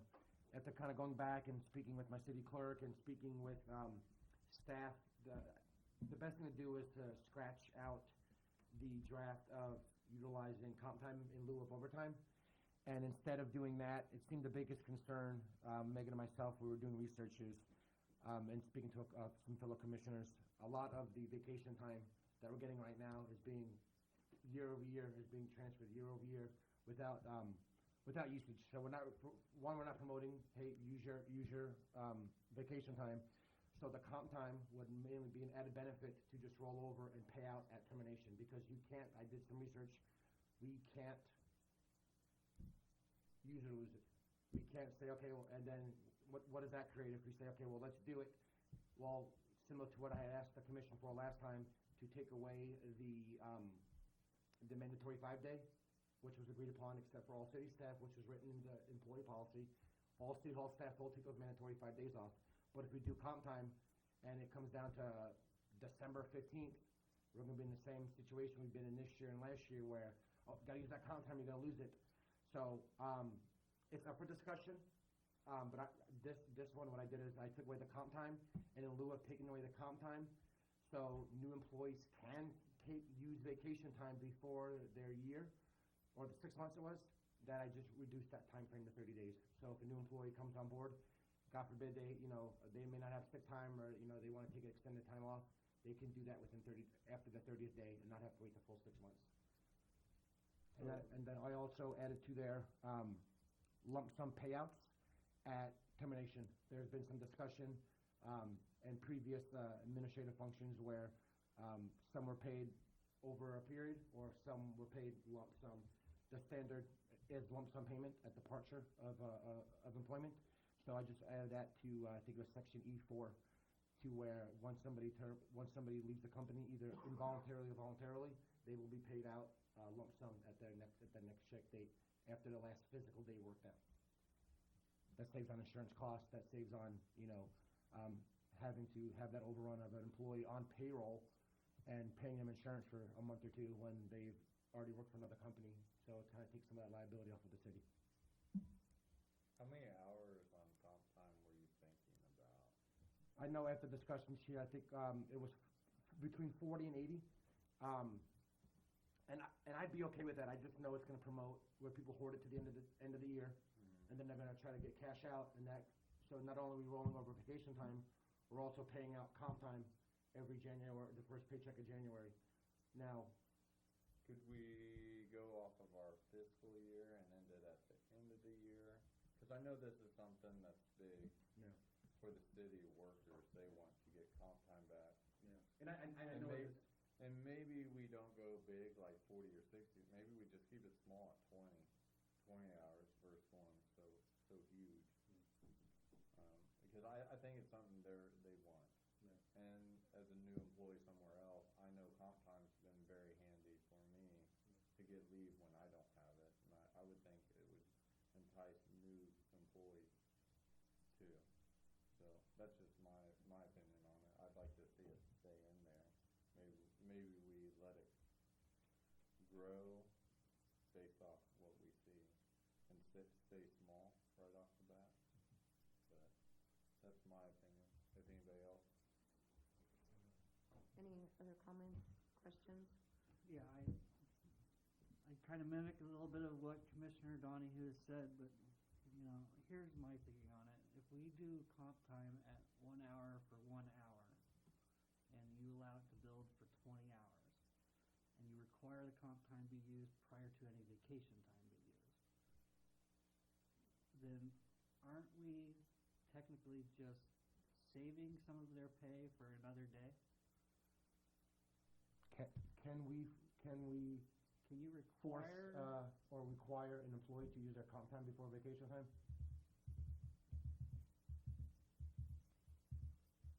Because in previous employers, I had to use my vacation time before I used my comp time. That was the whole caveat of not cashing it out. I'm not thinking of anything that prohibits us from establishing that policy law. So wouldn't it be easier if we kept the comp time that a majority of this commission has previously stated that they would like to see? And that we know from other conversations that city employees would like to keep it. If we kept it at a small minimum, required them to use their comp time before vacation time, and gave it to them at a 1-for-1 rate, if it gets paid out, then it gets paid out at time and a half. Wait, can you do that 1-for-1? It Yeah, has that's to what be I was just 1 gonna for ask. 1.5. According to OPM, that's how the federal government does it. They do it at a 1-for-1 rate. 1 hour of what would be overtime could be transferred to comp time at 1 hour for 1 hour. And if it is paid out, it is paid out at 1.5 times normal rate at when you accumulate the comp time. Yeah, it has to be valued at the time and a half, similar to overtime. Correct. And I think that's what you were just saying. That's where I would have a problem with it. You can't circumvent overtime in that way. You could go ahead and change it so that we'll give you an hour for an hour that you worked. I don't disagree with that. But if we do cash it out, you've got to pay as though it were overtime. Right. And I'm fine with that and understand that. Because we already build in overtime into the budget anyway. And it has to be paid out before the end of the 26th pay period after it's earned.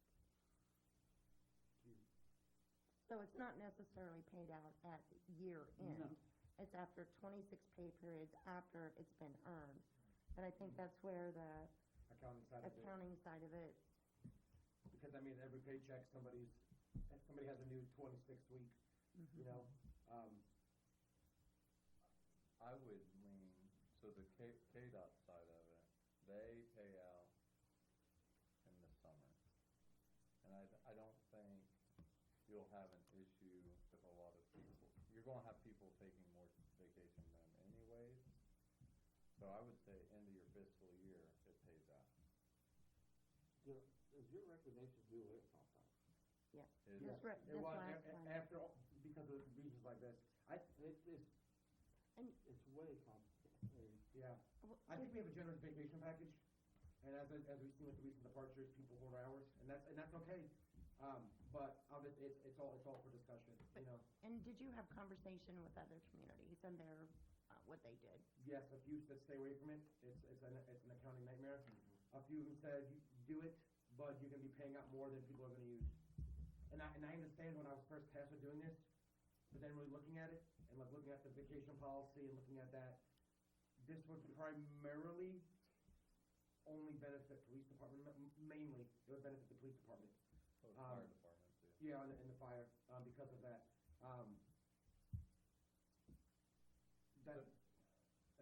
And that's why I was concerned about it, because, and like Brad echoed right now, it's either do it and go all in, or stay away from it because it's gonna cause you nightmares and potential litigation. So on And that's vacation, why- on vacation now, you earn it by the days your hours of work, days Yeah. of work or hours of work. And that's why I took away the 6-month requirement, because I know when I first started, she needed to take a day off. And it's like, I have to wait 6 months, you know, and then I have a mandatory 5-day you have to use, so for the past month, I've had people off every week for 5 days at a time. So it's not conducive for business to have people at the end of the year. So, when you hire somebody, did they have any vacation right at the get-go? No, the first paycheck they would have, I think like 4 8 hours. 4 hours. Yeah. 4.62 or something like Yeah. that. Or 3 So they can take sick, their first maybe full it's day a off. sick, yeah. On the 30th day, they would have 1 full day off. Versus waiting 6 months to be able to Yeah. take One day. whatever they've accrued. And I'm okay with reducing that to doesn't- 30. Yeah, it doesn't matter, once they earn it, they can pay it off. Yeah. But comp time, it seems like we're kind of divided. I want to make sure that we have, you know, I recommend not to do away with it just because the hassle of it, and it puts an added stress to the accounting purposes of it. I wouldn't do it. I wouldn't do it the way you're talking about doing it. Have 26 pay periods, take it off. It's gotta be a drop dead date of June.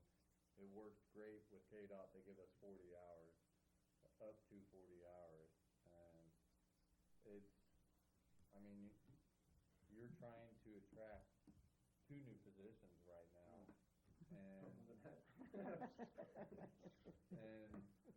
and this is the best way for them to get some time. Fire department, I can't tell you how many times I've seen our full-time people, you know, we're volunteers, and they're sitting there watching something smolder. It's important to give them some time off some other way. You gotta put it in there. Why would you just want to just take the overtime?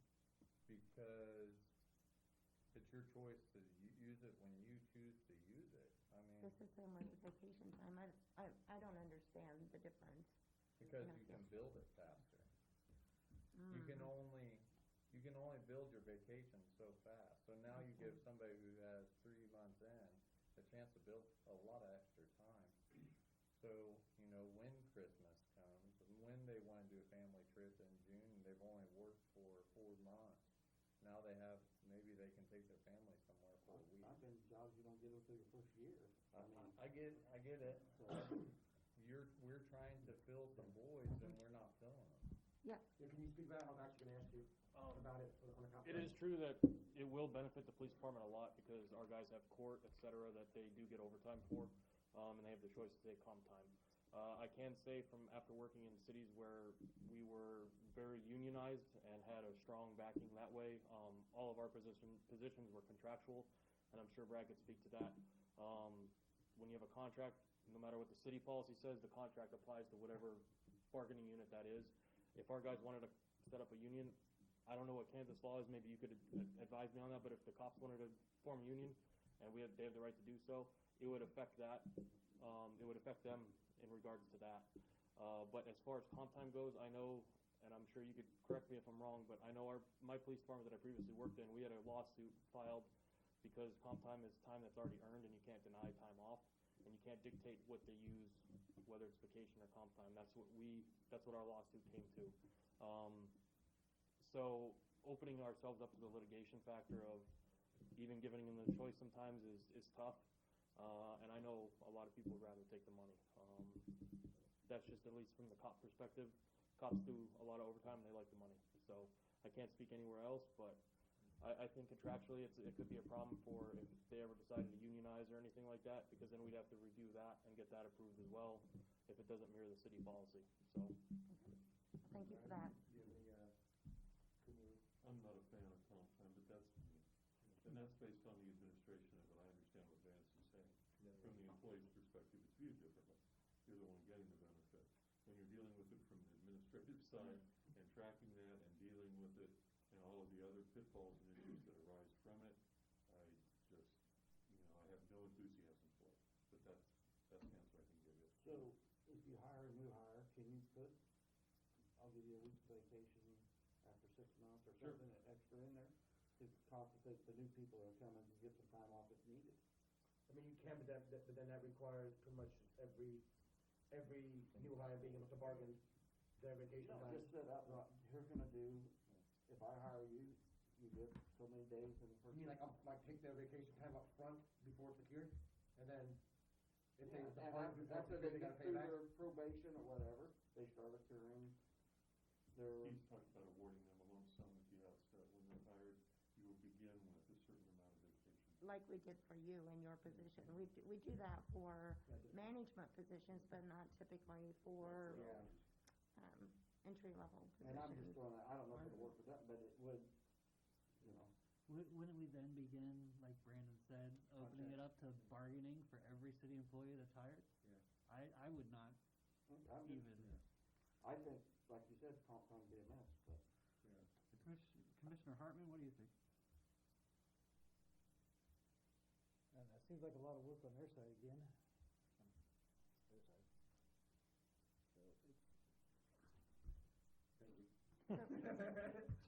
Yeah, Is it 4.62 hours per pay period, for a new hire? Is that what they accrue? I was thinking it was 3, but I might just. Oh, it could be down to 3. 96 divided by 26. What is it? 96 divided by 26. We got it. I feel like around 96 divided 3.8 by 26. hours or something, wasn't it? 96 divided by 26. 3.69. Yeah. That would be how much vacation hours they start accruing at the beginning With their first paycheck. So at the end of 30 days, they would have pretty much a full 8 hours. Yeah. But you had a person on the street department or the electrical department, or even Dennis, if something happens over at the sewer department, may get called out for an hour or 2 hours here, and that overtime is gonna cost how much administratively, as opposed to, we'll give them a 1-for-1 comp time rate up to 20 hours a week, and if they wanna take off a few extra hours early and it doesn't jeopardize, the adequate, I'm missing the word here, doesn't jeopardize the adequate procedures for those individual departments, then what's the hurt of letting them off an hour or 2 off, or if they want to take a Monday or Friday off and take a long weekend? If it was gonna hurt though, could you tell them no? Yes. Okay. You can't. The difficulty with it is what the chief was mentioning, in the right circumstances, depending on how it's accrued, it is a benefit and it's vested. And that's why I'm not a fan, because you can very quickly, yes, I have a lot of entities that do that, but I always hold my breath with that one, I'll be candid, because in certain circumstances, they're saying, wait a minute, I've already earned that, and I'm invested in that, and I now wish to use it, and you're denying, it's kind of like, I worked all day, now you're not gonna pay me, and that's part of our problem. the only way that you could deny comp time is if it's exigent circumstances, like for at least Emergency circumstances. on top of the cops, or in our situation, like if the president was coming to town, we had to support the Secret Service, I could deny your comp time. Otherwise, no, I cannot, because it's time earned, and you cannot deny time earned already, and that's been established by the court. So, Which I think kind of goes back to the mandatory 5-day. If they hoard it until if we do what Commissioner Donahue says, let's do a hard line, at the end of the year. Everybody's gonna be off. Yeah, and then we're gonna have the same thing we've had. No. It pays out at that end of the year. So, mine doesn't say, if I hold on to the very last minute that I'm gonna get time off, it won't pay out. But they can all hold it to the very last week, and But 682 will take off too. But if you run your department and you decide, as a department head, I can't run with 3 guys taking off. You guys have to, it puts the pin back on the leaders to do their job and make sure they're allowing their facility to run correctly. So it pays it back out. I'm right now trying to bank mine, and I'm going to use my leave time versus my comp time so I can have it pay out when I want it in June, and rather than just an hour here or 2 hours there. I can do something with 7 hours in June. But that's my opinion. I'm trying to take care of our employees. It's not a lot of hours. It's 20 hours. It might save us a little bit of money. You're also talking about entry-level people. What do they usually make on average? An entry-level police officer. If you're uncertified at the top, you make $17 an hour to start. Okay, and I know our two part or full-time firefighters ago, he was at like $13 an hour. So this gives them a chance to bank some time and pay out later. And I don't know, it's just take care of your people and have them have a choice. It doesn't mean you get that time if you all forward it to the very end. But that's me. It'll pay itself out. Do you want to come back with another recommendation after you do some additional analysis, or is it, I mean, it's your recommendation to do away with it, Brad's recommendation to not have it. Megan's, I think, too, right? We kind of talked about it. We're all salary. You're not the hourly person.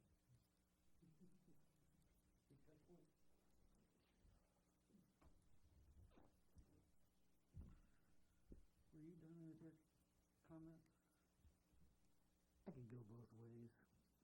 I mean, administratively and everything else, the pain. Don't get me wrong, I liked the comp time when I was there, but hey, I ain't had it in 15 years. I ain't really missed it. So, I could go either way. Well, I can make a motion that we consider the city manager's recommendation of doing away with comp time. There's my motion. Or accept the personnel policy as presented, because you do have a revised personnel policy that was presented. That included, just to clarify, what was included in this version was to reduce the time that you could use your PTO time from 30 days down, no, from 6 months down to 30 days. It also includes lump sum payout at termination, either voluntary or involuntary. It also cleaned up some of the part-time. There was some part-time that was says 20 hours, some that said 30 hours. It cleaned that up. And then I also cleaned up the mandatory 5-day as per the commission's recommendations for financial transparency and accountability, that only the city hall staff, including the city manager, would rotate 5 days every year. At the end of the year, they would only be the ones who have the mandatory 5-day. They wouldn't spread to the rest of the departments anymore. Is that your motion? My motion is to consider employee personnel policy, which is written by the city manager. I'll second. Any further discussion? Yeah, I'd like to keep next year, bring in comp time somehow. Okay. Somehow. I'd like to reevaluate it again. Any other comments, questions?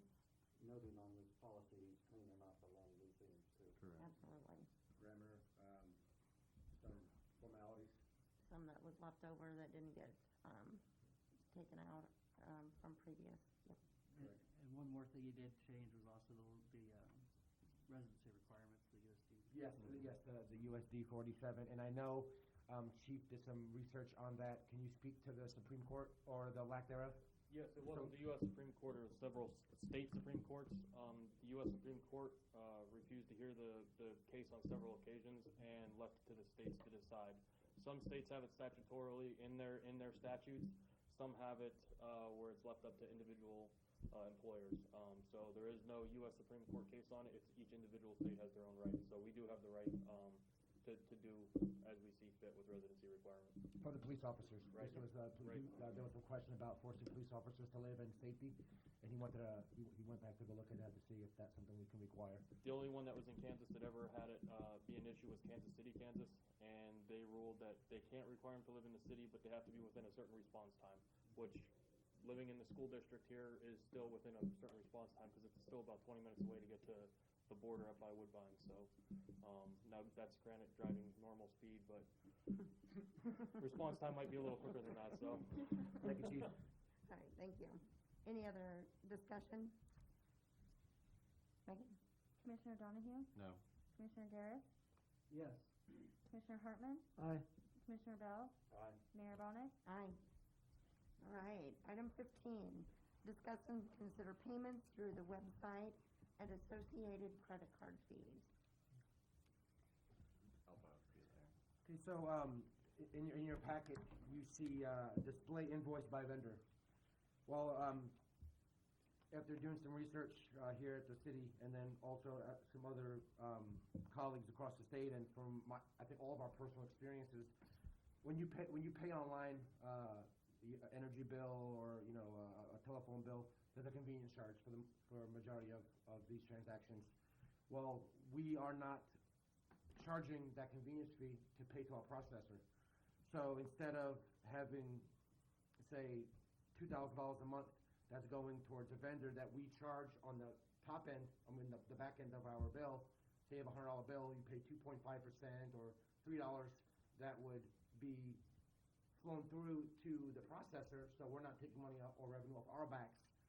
We're not doing that. So we're pretty much giving, like in October 31st, we paid $2,300 to our processor to take money that we should be taking as revenue and income that we're just giving it away. So we're giving our citizens $2,300 Yes. credit bonus Yes. on their bill, basically. Now, I have talked to other communities in the area, similar size, similar poverty rate, and the struggles that we see. I've seen both ends to it.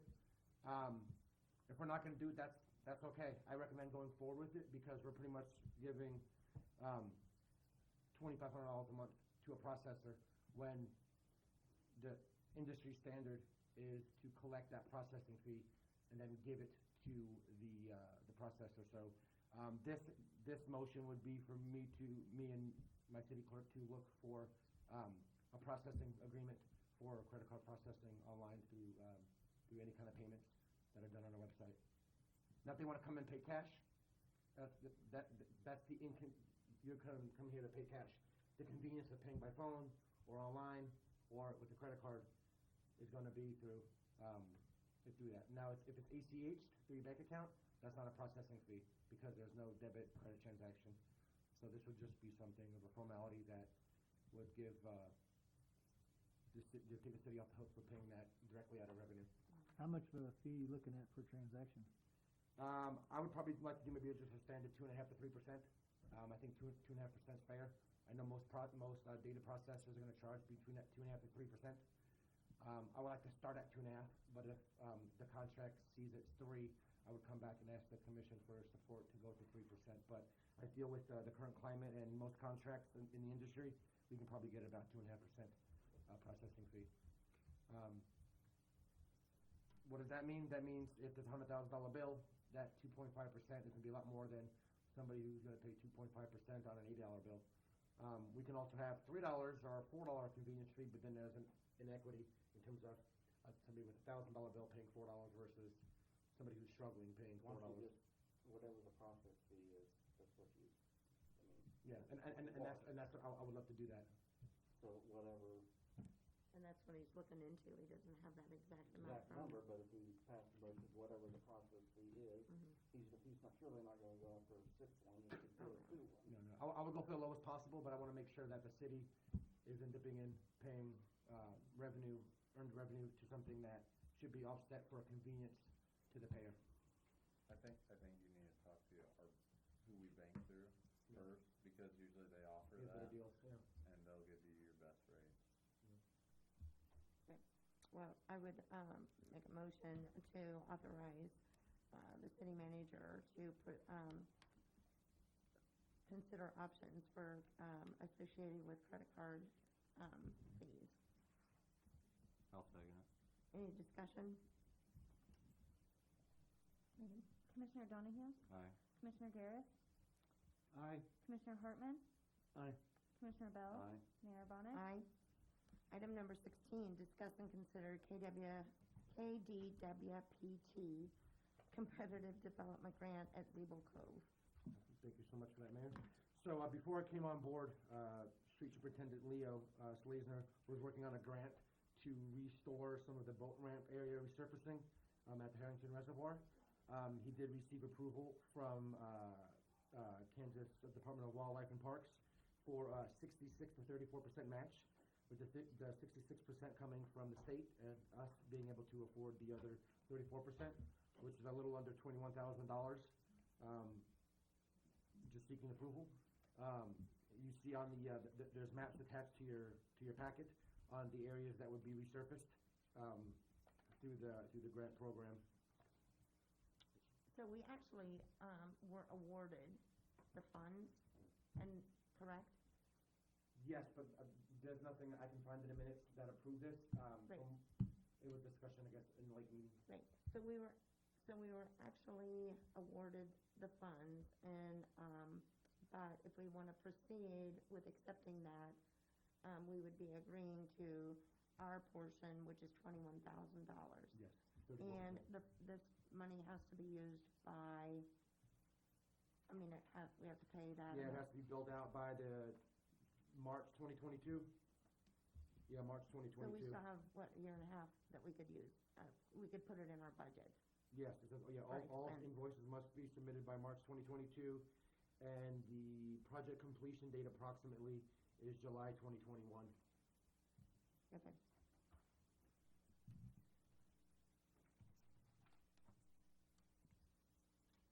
I'll make a motion to consider the KDWPT Comprehensive Development Grant. I'll second. Any discussion? Now they're gonna refinish the green and the purple areas, is that what they're talking about in his? He said the shaded areas, well, there's shaded green and shaded purple. No, the actual boat ramp, the easement going into the boat ramp, so it would be the green one. The purple, I think, is going to be a repaved approach that Leo was talking about doing as part of the project as well. So down where that green area is, they're gonna repave that also. Yes, that'll all be part of the project. I think basically all the slope down to the boat. Yeah. Because they've all been washing out, and the rest were 3 feet deep. I'm excited for it. It kind of starts the process of the rest of the lake. They're doing both ramps. Yeah, they're doing both the ramps. Zibel Cove. Zibel. It shows Zibel. No, I think they're doing,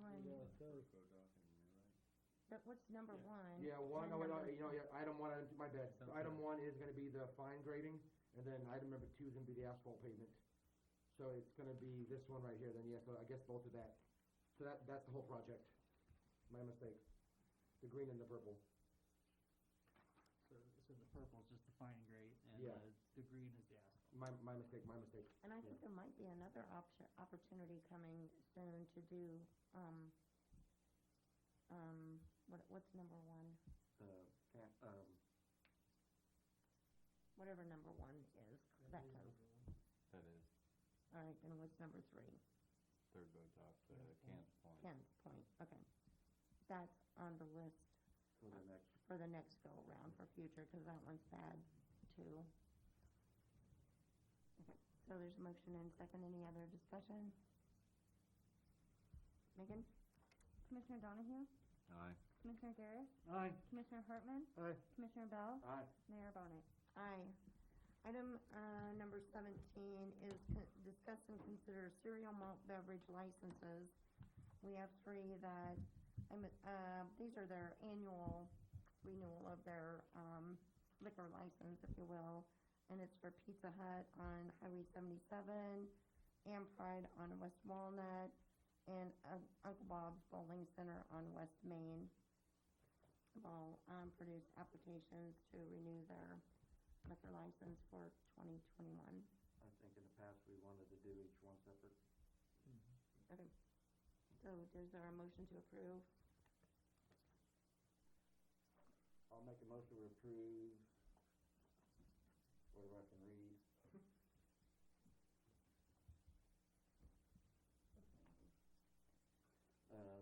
Cereal malt beverage for the Pizza Hut. I'll second. Any discussion? There's no material change from last year, is that correct? No new Megan, owners no for the material building change? or anything? I don't think so. There is one business in town, who should be getting a liquor license soon, but they're under, new ownership transition. Okay. Megan? Commissioner Donahue? Aye. Commissioner Garris? Aye. Commissioner Hartman? Aye. Commissioner Bell? Aye. Mayor Bonnet? Aye. Brad, should I have the address in there? No, I think if you go ahead and identify the, business in this case, unless there's some huge confusion, I don't see a problem. I will make a motion to approve the cereal malt beverage for, Ampride. I'll second. Discussion? Megan? Commissioner Donahue? Aye. Commissioner Garris? Aye. Commissioner Hartman? Aye. Commissioner Bell? Aye. Mayor Bonnet? Aye. And finally, I make the motion to cereal malt beverage for Uncle Bob's Bowling Center. A second. Discussion? Megan? Commissioner Donahue? Aye. Commissioner Garris? Aye. Commissioner Hartman? Aye. Commissioner Bell? Aye. Mayor Bonnet? Aye. All right. Flint Hills Advisory Council update, item number 18. Thank you, Mayor. So this is just letting you know, we had a Flint Hill Advisory Council spot open up, and Mr. Gary P. Floyd was assigned to finish that term. And that term will be ending on July 31st, 2021. And he was officially accepted and appointed at the county unanimously in the meeting in November 19th. Right, and he fulfilled the position left vacant by David Jones. Yes, David Jones. All right, discuss and consider fire protection agreements. These are annual protection agreements, and there are 4.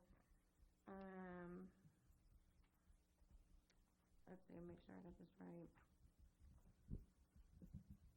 So I would make a motion to enter the agreement with the city of Herington. Let's see, for the fire department in Morris County, Kansas, for fire district number 11, referred to as a second party, for the amount of $5,326.69. I'll second it. Any discussion? Megan? Commissioner Donahue? Aye. Commissioner Garris? Aye. Commissioner Hartman? Aye. Commissioner Bell? Aye. Mayor Bonnet? Aye. Thank you, Dennis. This next agreement is between the city of Herington and Fire District Number 7, Morris County, Kansas, in the amount of $10,783.84. Second it. Megan, discussion? Megan? Commissioner Donahue? Aye. Commissioner Garris? Aye. Commissioner Hartman? Aye. Commissioner Bell? Aye. Mayor Bonnet? Aye. This next agreement is between the city of Herington and the Lyon Township in Dickinson County in the amount of $20,436.59. Second it. Discussion? Megan? Commissioner Donahue? Aye. Commissioner Garris? Aye. Commissioner Hartman? Aye. Commissioner Bell? Aye. Mayor Bonnet? Aye. This one is between the city of Harrington and the Union Township in Dickinson County in the amount of $2,504.72. Second. Discussion? Quick question. Is this budgeted? Is it, or is this, like, are they expecting this every year to come in? Yeah, it's a So- formality. Okay. Somewhat of a housekeeping detail. that we And do how much annually. was it on this one? I didn't- $2,504.72. And I believe in 2 or 3 years ago, these were reevaluated Yes. and actually discussed between the departments. Okay. I think it may be the 3rd year now since we did that. Right. So we have, Megan? Commissioner Donahue? Aye. Commissioner Garris? Aye. Commissioner Hartman? Aye. Commissioner Bell? Aye. Mayor Bonnet? Aye. All right. Real quick, if I may. All that money is going directly into only fire department funds, is that? Yes, we did that. Me and Megan and I had a little talk with Randy about that. Our auditor, he wasn't too happy about it, but it's staying in the general fund. It was needed. We know it was needed. Fire is gonna be coming soon to myself and the commission for some equipment and major capital purchases. So I just feel it's fair for all the hard work they do, that it should go to them for their area. I appreciate it. I just wanted clarification for everybody else that that's all going to the fire department. Thank you.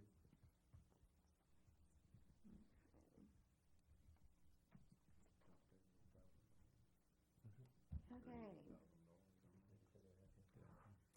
I move the city commission recess into executive session pursuant to the personnel matters of non-elected personnel exception to discuss city manager 90-day evaluation, KSA 756-4319B1.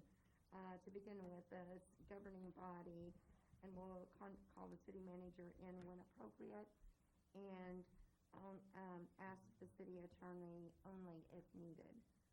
So how long do you think we need to start with this? 1 minute. 1 minute? No, I'm looking over there. Good for that, because the kitchen will be closed. That's all Commissioner Bell wants. She's like, At least All right, 30 minutes. 30 minutes? At least. All right, so 30 minutes, we'll put us at 8:06. I'll second it. Megan? Commissioner Donahue? Aye. Commissioner Garris? Aye. Commissioner Hartman? Aye. Commissioner Bell? Aye. Mayor Roderick? Aye. Thank you.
I move the city commission recess into executive session pursuant to the personnel matters of non-elect personnel exception to discuss city manager 90-day review evaluation to include the governing body and the city manager.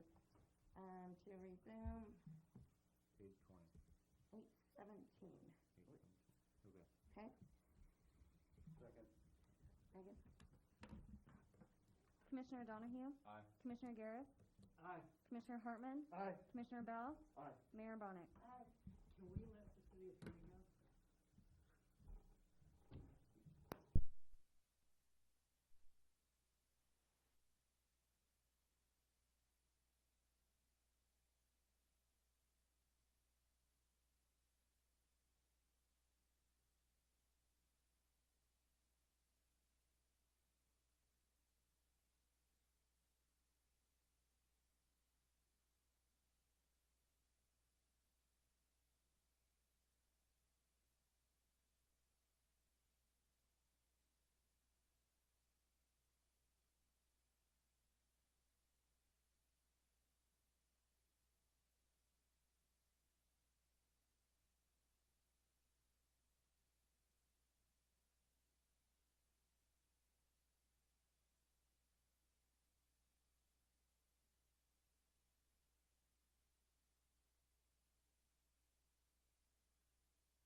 them with no action taken.